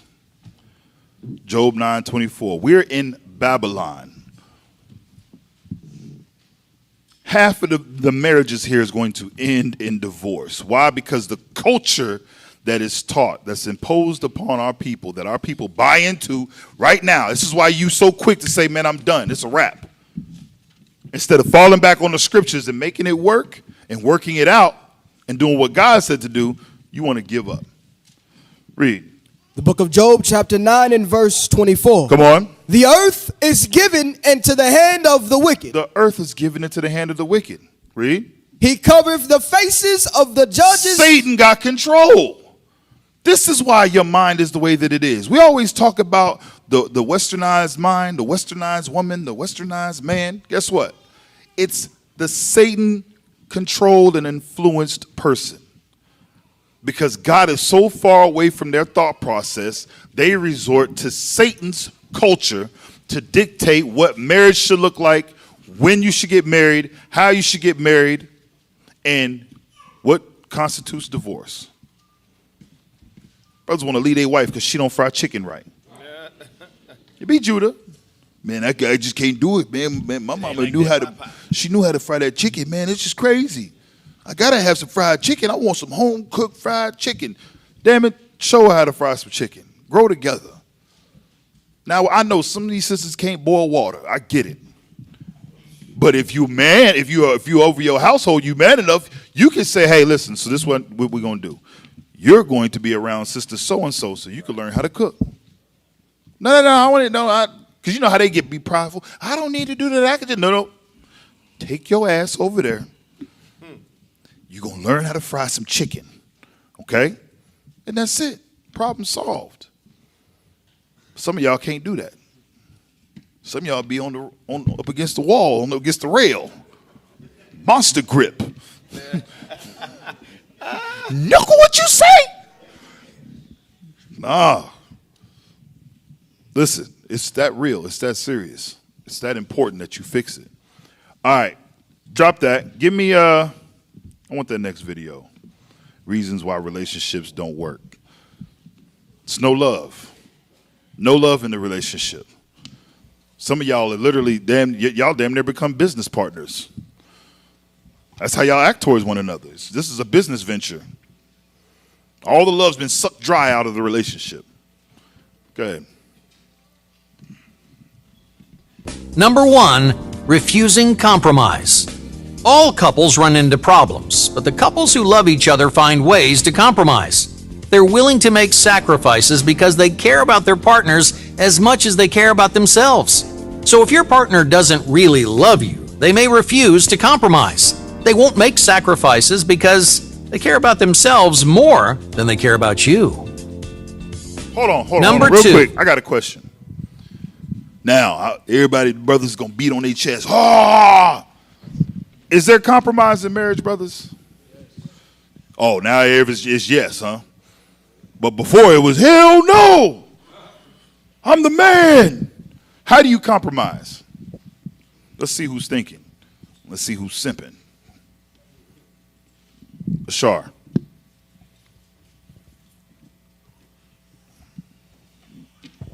Shalom, leadership. Shalom.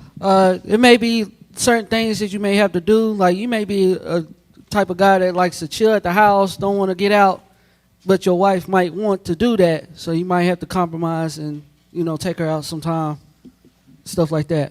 Okay, so you're saying as a man, you may do something that you don't necessarily want to do, but you do it to please your wife, right? Right. Is there something wrong with that? No. No, there's nothing wrong with it. The scriptures tell you that. Give me that. You looking for that? The scriptures tell you that. You got it? You go ahead and read it if you got it. 1 Corinthians chapter 7. Here it is. You got to wait. You got to understand, y'all. It's easy to beat on your chest. My way or the highway. Okay, you strong. You got control. Cool. But you know what takes more strength? To apply the scriptures. That's what takes the strength. You got it? Yes, sir. The book of 1 Corinthians chapter 7 verse 33. Read. But he that is married careth for the things that are of the world. He that's married cares for the things of the world. Read. How he may please his wife. Ain't nothing wrong with that. Sometimes, listen, there's going to be things that you'll do that you don't necessarily care for. There'll be things that you supply that you don't necessarily want to supply, but you do it because you know what? I'm living with another human being. Listen to me, y'all. When I say with every inkling, every inch of my body, I hate Amazon.com. You too? You too? I hate it.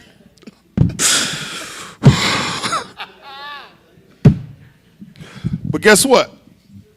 My wife got 6 kids, 1 on the way. You can't just go to, like, her getting up to go to the store. Like, come on.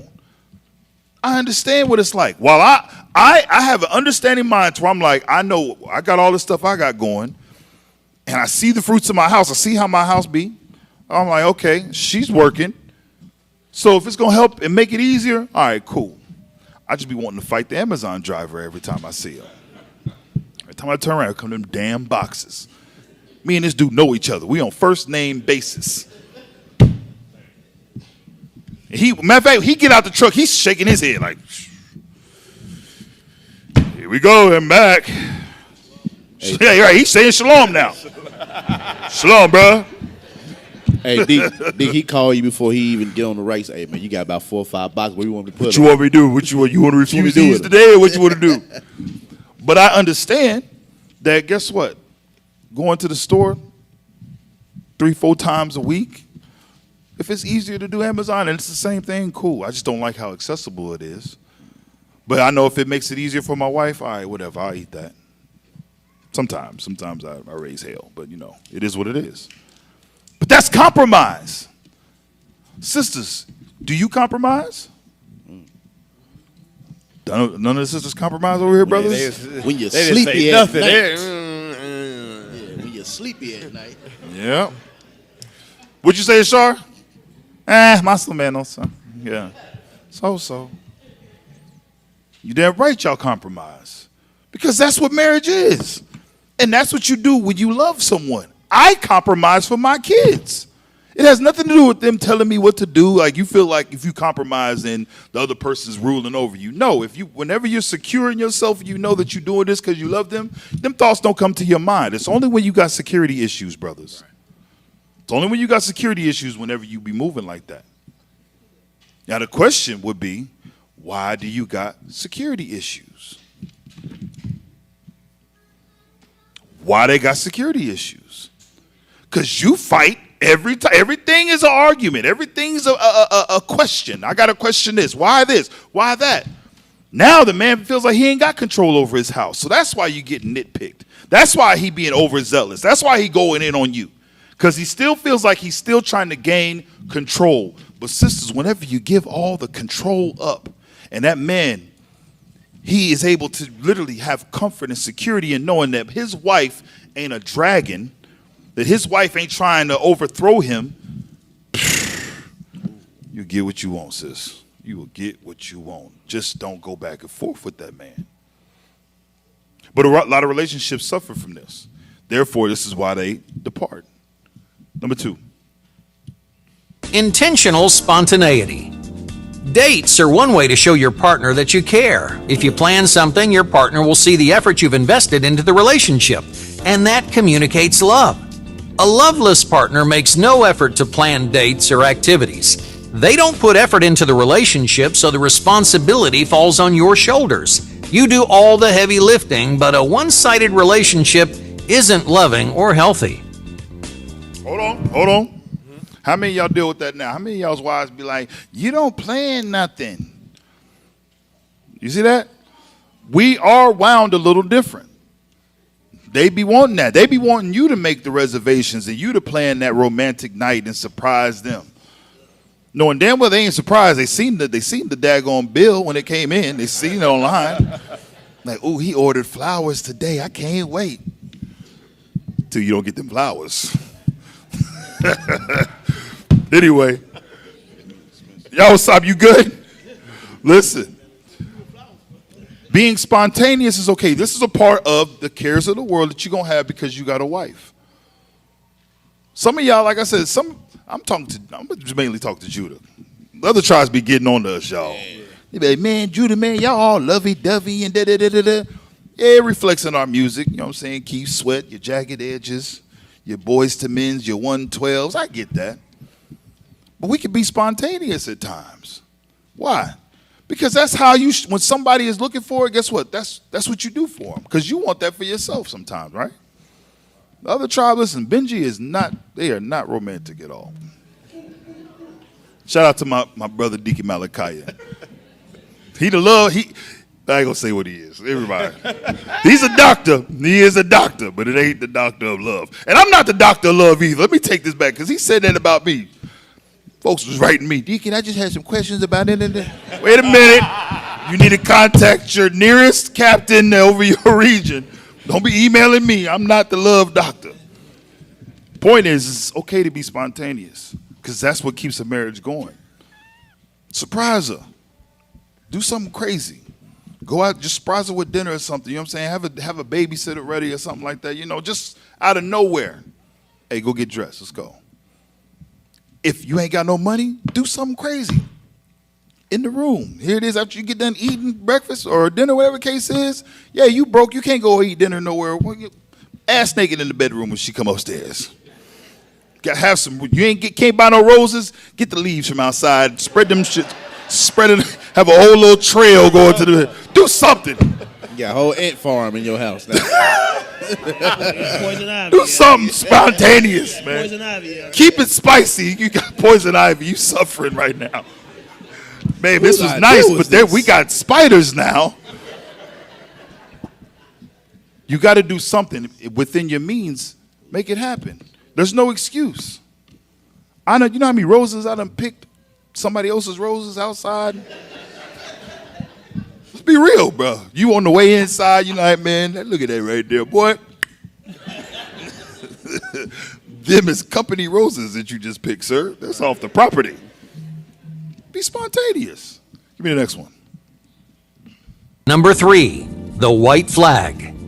When you and your partner fight, what happens? Does your partner give up immediately? Do they assume every fight ends in a breakup? If you're in love, you'll fight for the person you care about. You'd do anything for them because they are your number one. But if your partner doesn't love you, they'll stop fighting for you. They'll wave their white flag anytime anything goes wrong because they're not willing to persevere through hardship or conflict. In other words, fake partners love you when it's easy, and then they run away when it's not. Number 4, guarding their feelings. Does your partner keep you at arm's length? A loving partner makes an effort to be vulnerable, but a loveless partner keeps their emotions to themselves. These partners don't want to be vulnerable because they aren't interested in deepening your connection.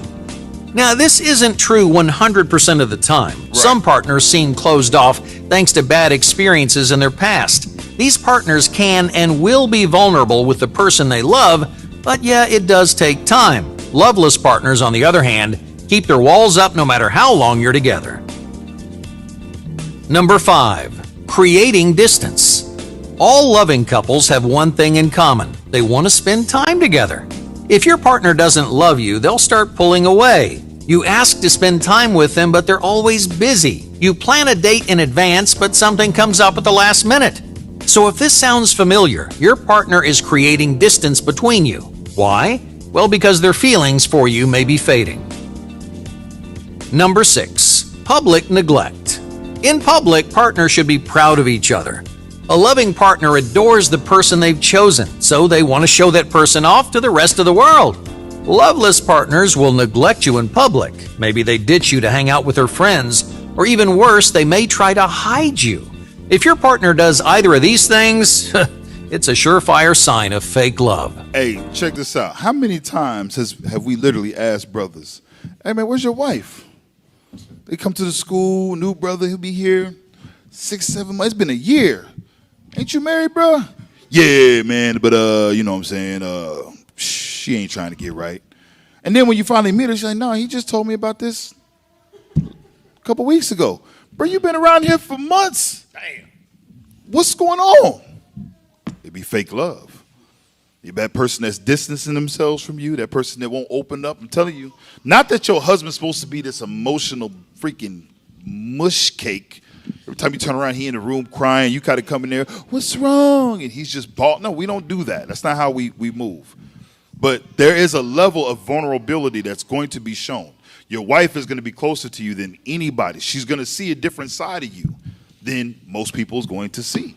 Now, as far as how much you open up is up to you, but y'all's relationship will grow closer as long as y'all are being honest with one another. And a lot of times that's going to require for you to open up about how you're feeling about something, what you're going through. It's going to require that. Not all men open up about everything. Myself personally, I keep stuff to myself. I deal with stuff, and hey, it is what it is. That's how I process things. Everybody's not the same way, okay? Give me Ephesians 5. Those are reasons why you see divorce a lot of times, right? Play this next video, then I want to read Ephesians, the 5th chapter. I know the majority of divorces are initiated by women. Have you had men initiate divorce? Yeah, sometimes. What are the typical reasons that men initiate from what you've seen? So what I've seen, so sometimes it's adultery, cheating, or she gets to, like, she's trying to take charge in the house. Pause. And so Pause. So adultery is the reason why men initiated divorce. And another reason is that she's trying to do what? What does that mean? Damn. She's trying to steal your nuts, brothers. Exactly. She's trying to steal your testicles. Let me tell you something. I want y'all to look on that side of the room. Look at your wife. Every last one of them is going to try it. Do not be confused. It's in them to try to overthrow you. If you allow them, they're going to take your balls. It's going to happen. You are going to, for the entire duration of your marriage, you are going to be defending the fort. Because if you allow them, they will run over you. Now look back over there. Well, they look so sweet right now. No, not me. No. Oh, they will. So it's going to require you're going to have to remind them periodically, especially when they get up out of line or whatever it is that they get beside themselves, let them know. Sometimes it's not at the most convenient times, but if you don't want to be embarrassed, sisters, don't get out of line. Sisters be mad as hell. Why you say that in front of them? Your ass was you was in the wrong. What you mean? You won't have to worry about being embarrassed as long as you do what? What I say. Oh, I'm sorry. Keep going. Demanding things, so she doesn't have to. Like especially if she's educated, so she's got a job, and she's coming home late, and then she can't. She's too tired to. What's the percentages, just roughly, of your experience of men initiating divorce and women initiating divorce? The percentage. Well, I don't know the just exact. off your experience, because I know what I know the percentage that Pearl's got statistics, but what have you seen in your own experience? That men initiate divorce. Yeah. Like roughly. The last time we saw is around like 15%. Really? And yeah, that means your statistics spot on there. That's how bad it is. Yeah. Hold on. Y'all see that? 50. So out of all divorces, only 15% of the time. She's a lawyer. Only 15% of the time it's the man that's doing the divorce. It's mainly who? The woman. Give me Ephesians 5. Verse 20, 21. Again, like I said earlier, role identity crisis. Coming into this truth, they get hit with it. They get hard. They get hit real hard. Trying to find their place and see, well, what do I bring to the table then? Like, are you serious? If you got to ask yourself what you bring to the table, you're not reading this Bible. Whose grandmother got a whole bunch of kids? How many kids your grandma got, Ashar? 6. Anybody got more than 6, Seth? 8 kids? Kalia? 9? Go ahead. My grandmother had 16. 16 kids! Woo! My papa had 25. Listen. I ain't gonna say nothing about your grandma, bro. That'd be highly disrespectful. But just know grandma was throwing it back, bro. In that nightgown. 16? In the nightgown. In the nightgown. Listen, at any moment, she knew how to keep a marriage happy. In the moo-moo. In the moo-moo? That moo-moo. Listen, now out of those kids, so that's grandma, right? Then those kids, let's say 16. Those kids have kids, right? Unless she gets to live to see her great-grandkids. Everybody looking at grandma, and they like, wow, all these people came out of you, grandma. You know what nobody really typically asks? What you do for a living, grandma? Because that's not the focus at that point. It's more like, dang, look at all that came from you. That's so beautiful. All these people between y'all's union, grandpa and grandma. Look at all these folks look at this family reunion right now. Hey, D, so nobody was caring about the career-minded. No. Yeah, nobody was caring about Nobody cared about your independent-ass grandma.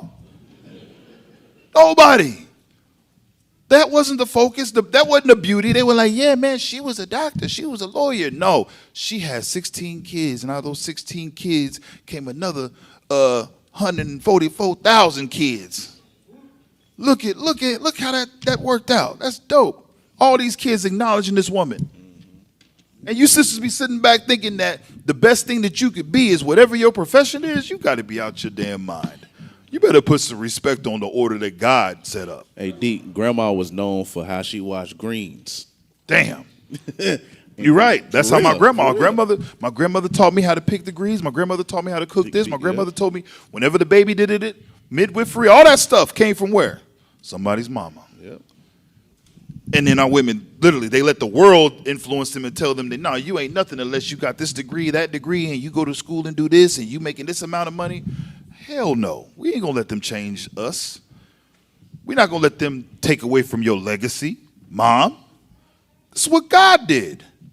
You going to say something, Z? Yeah, let me get a scripture real quick. It's Psalms 127:3. Because you're right, the world has skewed the mind of the women to think that the career that they have is what makes them a woman or makes them some type of gives them some type of status. Right. But the Bible tells you You having kids, you being a mother, you being a wife, motherhood. Watch this, read that. Verse 3. Verse 3, 127, verse 3. The book of Psalm, chapter 127 and verse 3. Lo, children are an heritage of the You know what Lord. the Bible says? It says children are an heritage of the Lord. What did it say? To the Lord. Read on. Of the Lord. Read. And the fruit of the womb is his reward. The fruit of the womb is his reward. That's why ain't nobody looking at career-minded grandma. Ain't nobody looking at independent grandma. They looking at grandma that had 16 kids, and from those 16 kids came forth 100, like you said, 144 grandkids. Because the fruit of the womb is a reward from God. And that goes for all you sisters that be, I gotta have kids. Here we go. Here's another one. Because that's the world says. That's what the world You got tells too many kids. You got too. Nah, you sisters with a bunch of kids, I commend you.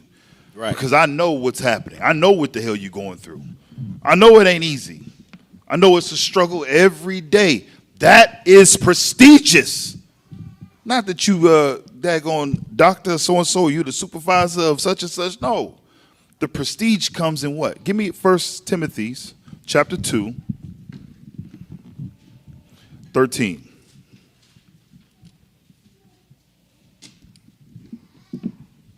The book of 1 Timothy, chapter 2 and verse 13. Come on. For Adam was first formed, then Eve. Read. And Adam was not deceived. Adam wasn't deceived. But the woman, being deceived, was in the transgression. It was the woman. But watch this. Read on. Notwithstanding, she shall be saved in childbearing. She shall be what? She shall be saved in A childbearing. woman's going to be saved in childbearing. Here's what.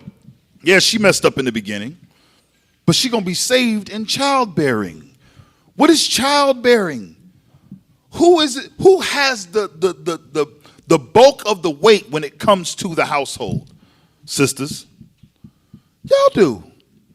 That's what y'all do. Y'all hold the house down so these men could go out here and do what God said to do and raise up the 12 tribes of Israel. That's the bulk of what childbearing. Your husband can trust that my wife can hold it down while I go out here and fight for our freedom. That's a heavy task, because if he couldn't trust to do that, guess what? Nah, man, I ain't gonna be able to go to camp, bro. I gotta watch these kids. Nah, I ain't gonna be able to travel and go, spread the gospel out here, man. I got, the kids got school and stuff. I gotta, run them to school. But for the woman that got held down, her husband can move around. Her husband can get out here and do this work. If we are all on the same page and the same mind, the wife knows the battle at home. You got to fight that to help fight the battle outside. Because guess who she's raising up?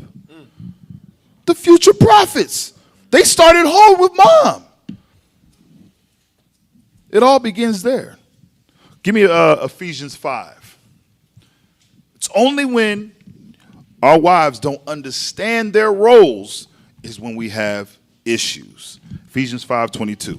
The book of Ephesians, chapter 5, verse 22. Read. Wives, submit yourselves unto your own husbands as unto the Lord. As unto who? As unto the Lord. As unto the Lord. Submit yourselves unto your own husbands as unto the Lord. If our wives would submit to us like they would submit to Christ, there would be no confusion regarding what needs to happen in the house.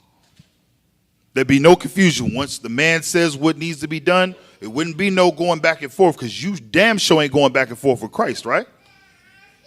No, they show the utmost respect to Christ. And that same level of respect is supposed to be shown to their husbands. Read.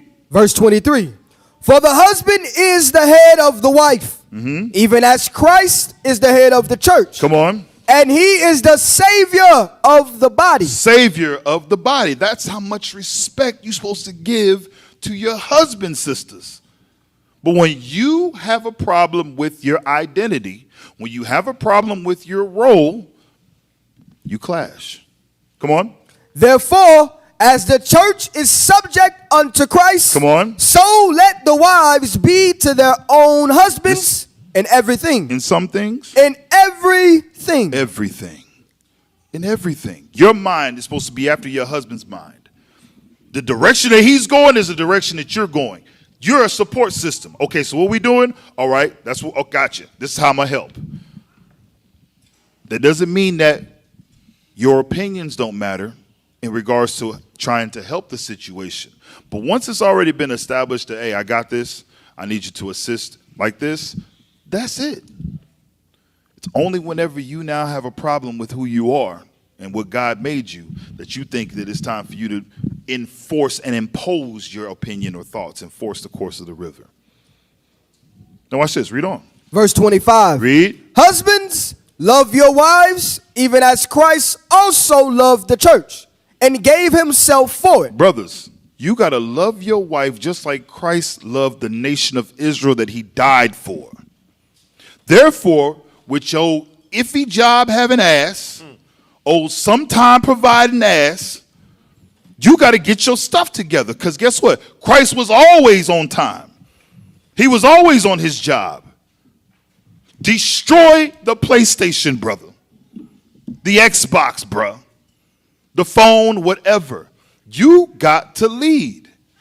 If your leadership skills are lacking because of your porn addiction, because you have a problem following in line, following in order with the rest of the brothers and what we got going here, you better evaluate yourself and see, do you really believe in this? Because God is about structure, always has been. Christ came and laid that same foundation, that same order. So if you're going to be a proficient leader, you got to get your stuff together and be an example for this side of the room. Otherwise, it's always going to be a funk. Always going to be a fight. Always going to be a thought or opinion or some opposition against you until you what? Man the hell up. Read. Verse 26. Come on. That he might sanctify and cleanse it with the washing of water by the word. That he might present it to himself a glorious church. That he might present himself a glorious church. Read. Not having spot or wrinkle. Come on. Or any such thing, but that it should be holy and without blemish. This is what your marriage is supposed to be, a representation of what? The church. What Christ established, the relationship, how he functioned, how he moved, how he dealt with Israel is how you're supposed to deal with your wife. So the household is supposed to be a reflection of what? The church. So when things is out of order, you're not going to be a proficient leader. When things are out of order, your husband ain't going to deal with you the right way. You're not going to be happy. I'm going to tell you sisters right now, if the husband ain't happy, the house ain't happy. It's impossible. Will never happen. You have to relinquish those rights. You have to step up and take responsibility. If you don't, it's chaos. I want to play an excerpt from Bishop's class from a while back concerning marriage, because this be some of y'all. Some of y'all be trying to change the roles. Some of you brothers be literally rolling with it. Not that it's wrong for you to do certain things. I don't want y'all to get confused.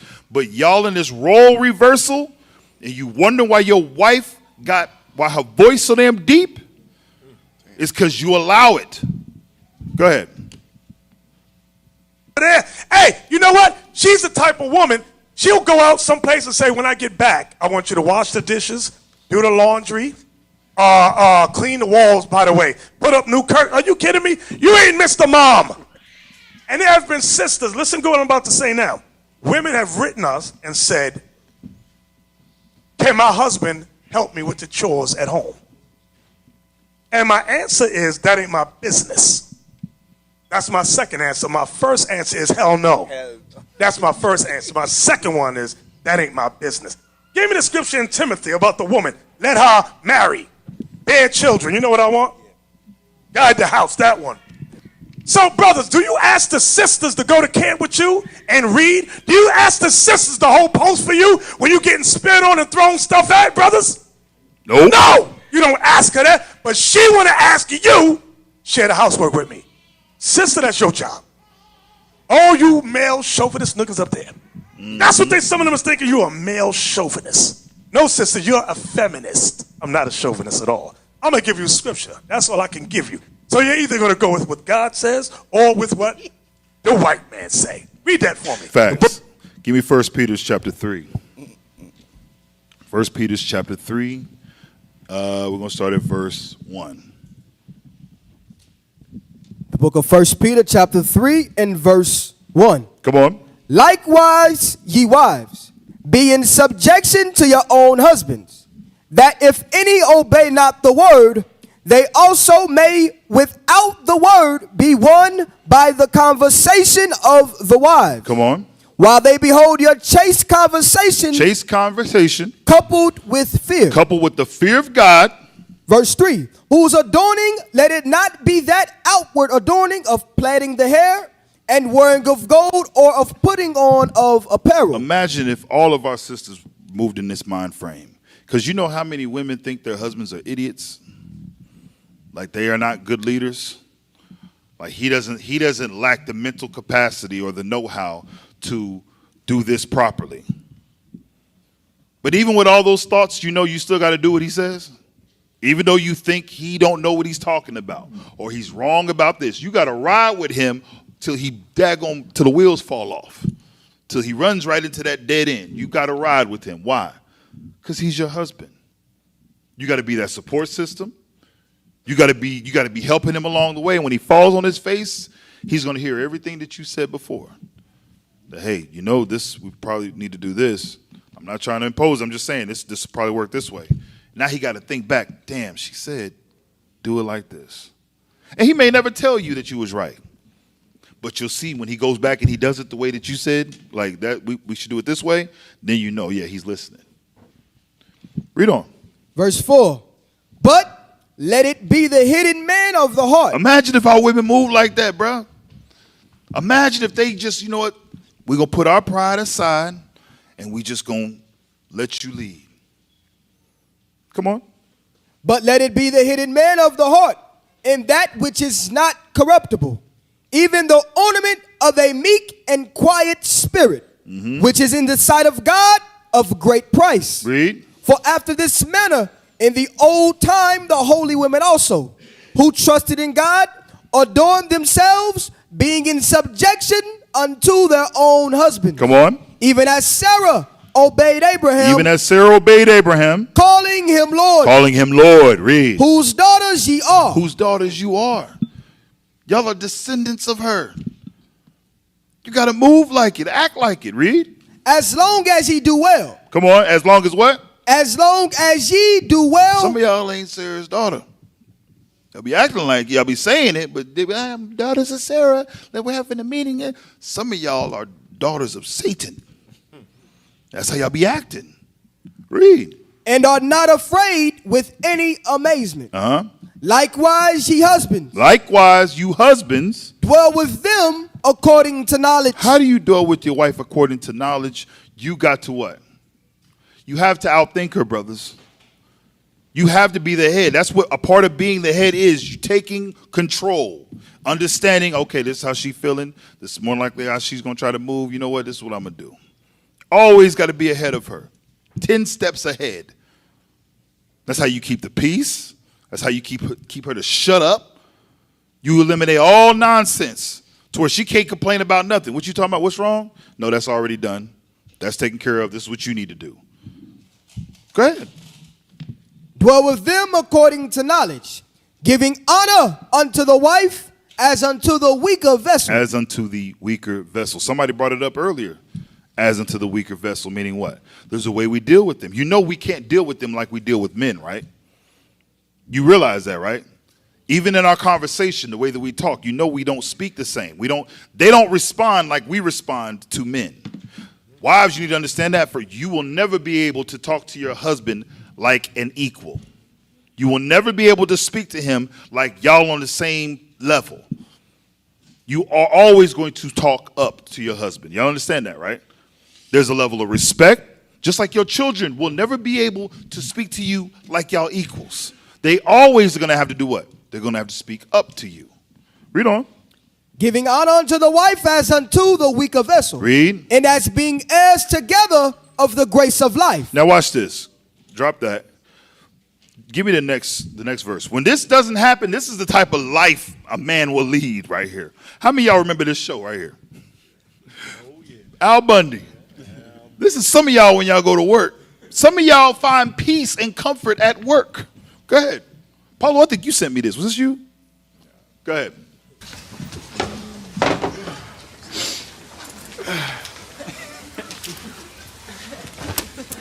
Open for business.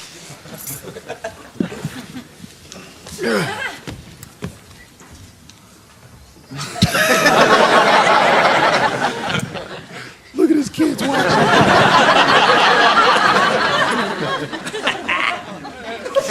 Quite an advertisement for college, eh, Kel?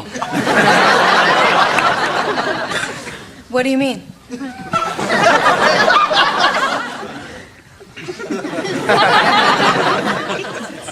God, he hasn't moved. $3.25 an hour.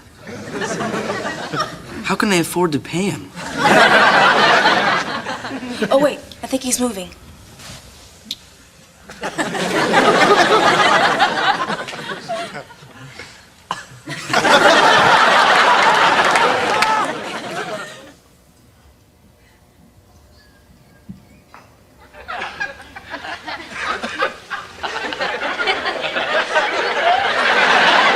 All aboard!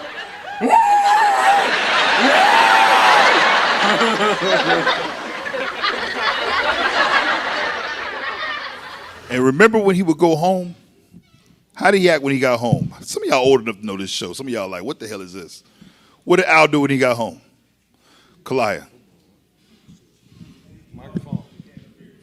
He'd open a can of beer, and he didn't want to be bothered with that woman. Why? That's a depressed life. You're depressed. You find this, your happiness is at work. At work is where you get your rest. At work is where you have fun, and then when you go home, it's like, oh, here we go. Now you're getting ready for the real job. Hell no. Nobody want to live like that. No one. What are some other things that affect marriage? Yaakov. Finances. Finances. What else? Kids, finances.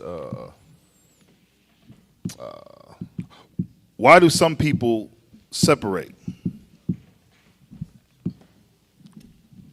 Because they didn't. The proving process wasn't there. Something else. Kalaya, what you got? Sin. Sin is right. Something else. I give somebody else one more try. Yakim.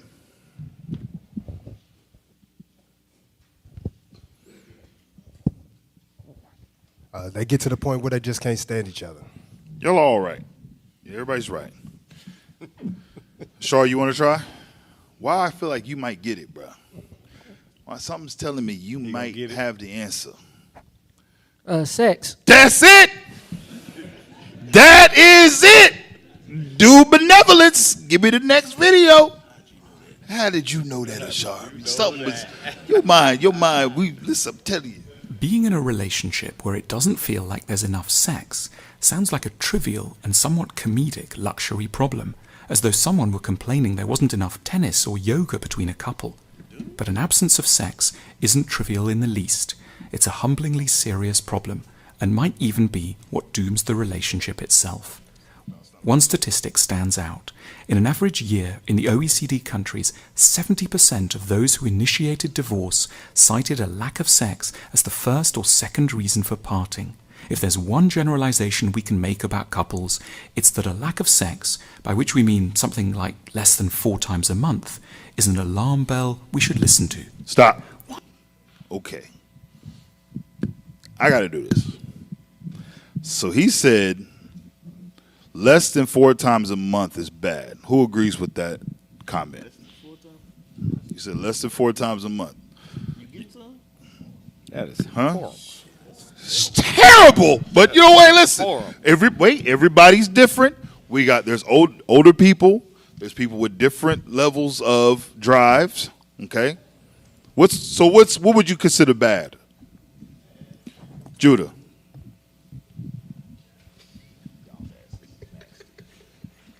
Less than 4 is terrible, but I'd say like at least not once a week. That's bad. At least not once a week? That's the same thing as 4 times a month. Yeah, that's Like, the exact same thing. Like less than like 3 times. You know, it'd be nice if it'd be every day. You know, It'd be nice if it was every day. Damn, young Right. blood. Okay. But less than right. Because you're all over the place right now. You said Basically 4 times in a month. Yes, sir. So wait, so what is bad? I would definitely say if not every other day, it's bad. It's bad. Every other day is bad. Who agrees with him?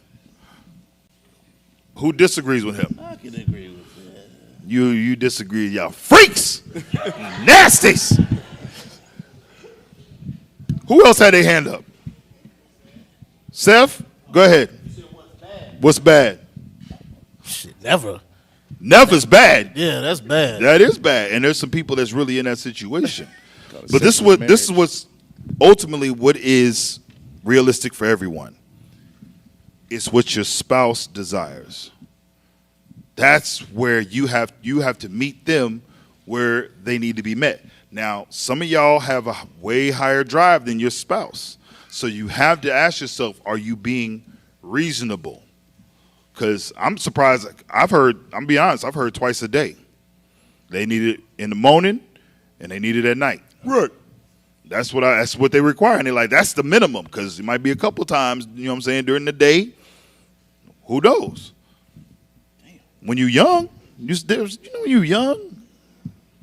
I got 6 kids, bro. I didn't get here through. Never mind. Let me not go too deep into that. Point is give me 1 Corinthians 7. Read verse 2. The book of 1 Corinthians, chapter 7 and verse 2. Come on. Nevertheless, to avoid fornication. To avoid fornication. Let every man have his own wife. To avoid fornication, let every man have his own wife. And let every woman have her own husband. Her own husband, read. Verse 3. Let the husband render unto the wife due benevolence. A lot of issues come because due benevolence is not being rendered. It's not being rendered. I'm about to play a video, and it's going to hit home for some of y'all. It's going to be a real life scenario for some of y'all, right? But I want y'all to just stay focused. Charles. Okay? Charles. Stay focused, but let's be honest. I'm honest, Ron. Turn it up.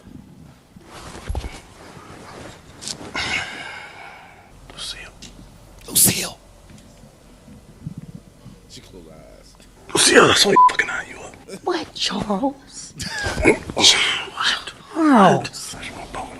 No, no, not tonight. Charles, maybe some other time. Put your hand on it. It's 3 in the morning, Charles. Okay, ain't nobody up. No, Charles, I'm not, no. Lucille. I'm not feeling on it, Charles. All you gotta do is just put it right there. I know I'm not, no. Just put your hand like that now. Charles, I'm not doing that. I just did that last night. I'm not finna keep doing that, Charles. Just be quiet. I'm not putting my hand on it, Charles. Charles, my mouth is dry. It's 3 in the morning. My mouth is dry, Charles. Come on, Charles.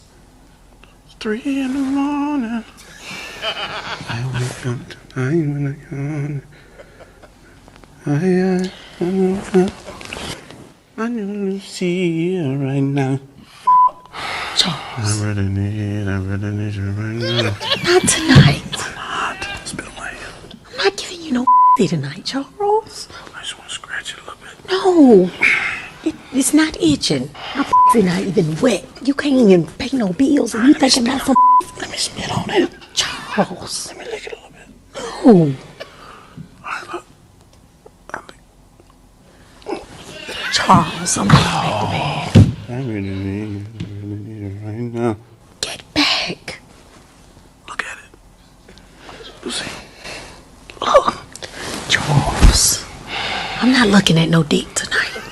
I can break a goddamn brick wall with this motherfucker right now. No. You feel it? That ain't my hand. Charles, get it off of me. Charles. It's just a caterpillar that want to come home. Another time, Charles. It's been 3 goddamn weeks. You said that last week. 3 weeks? Charles. Lucy, I'm just a lonely bird trying to get back to the cuckoo nest. Lucille, why you can be this ninja with that kitty? Come on, baby.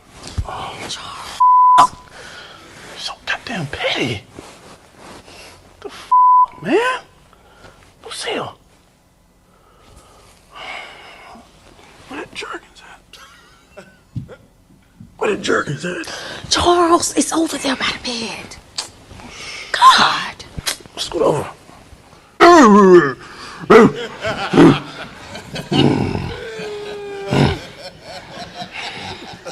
See what you did?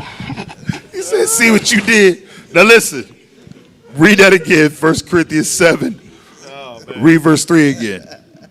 The book of 1 Corinthians chapter 7 in verse 3. Some of y'all was making that face last night.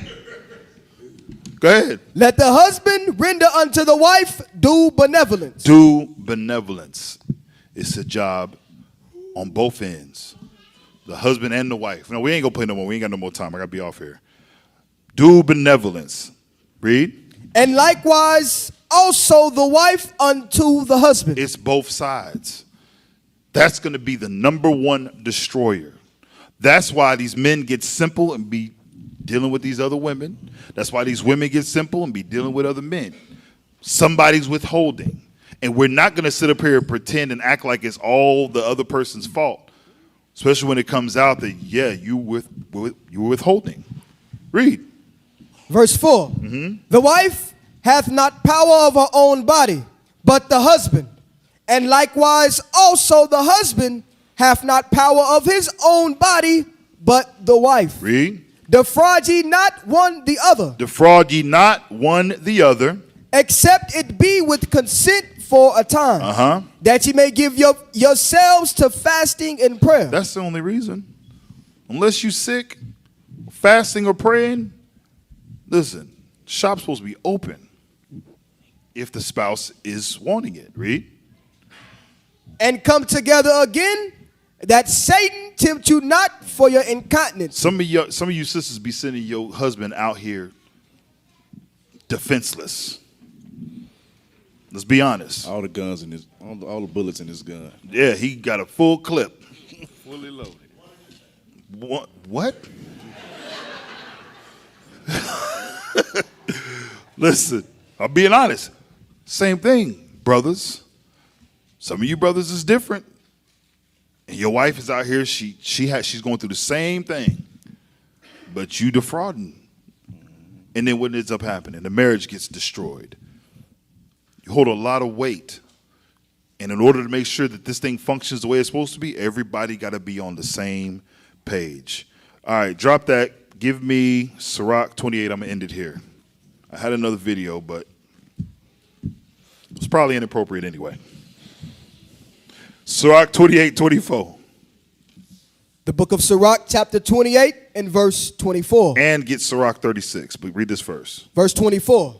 Look that thou hedge thy possession about with thorns. Hedge your possession about with thorns. And bind up thy silver and gold. And weigh thy words in a balance. And make a door and bar for thy mouth. Protect your possession. What are some examples of your possessions? Give me Sirach 36:25.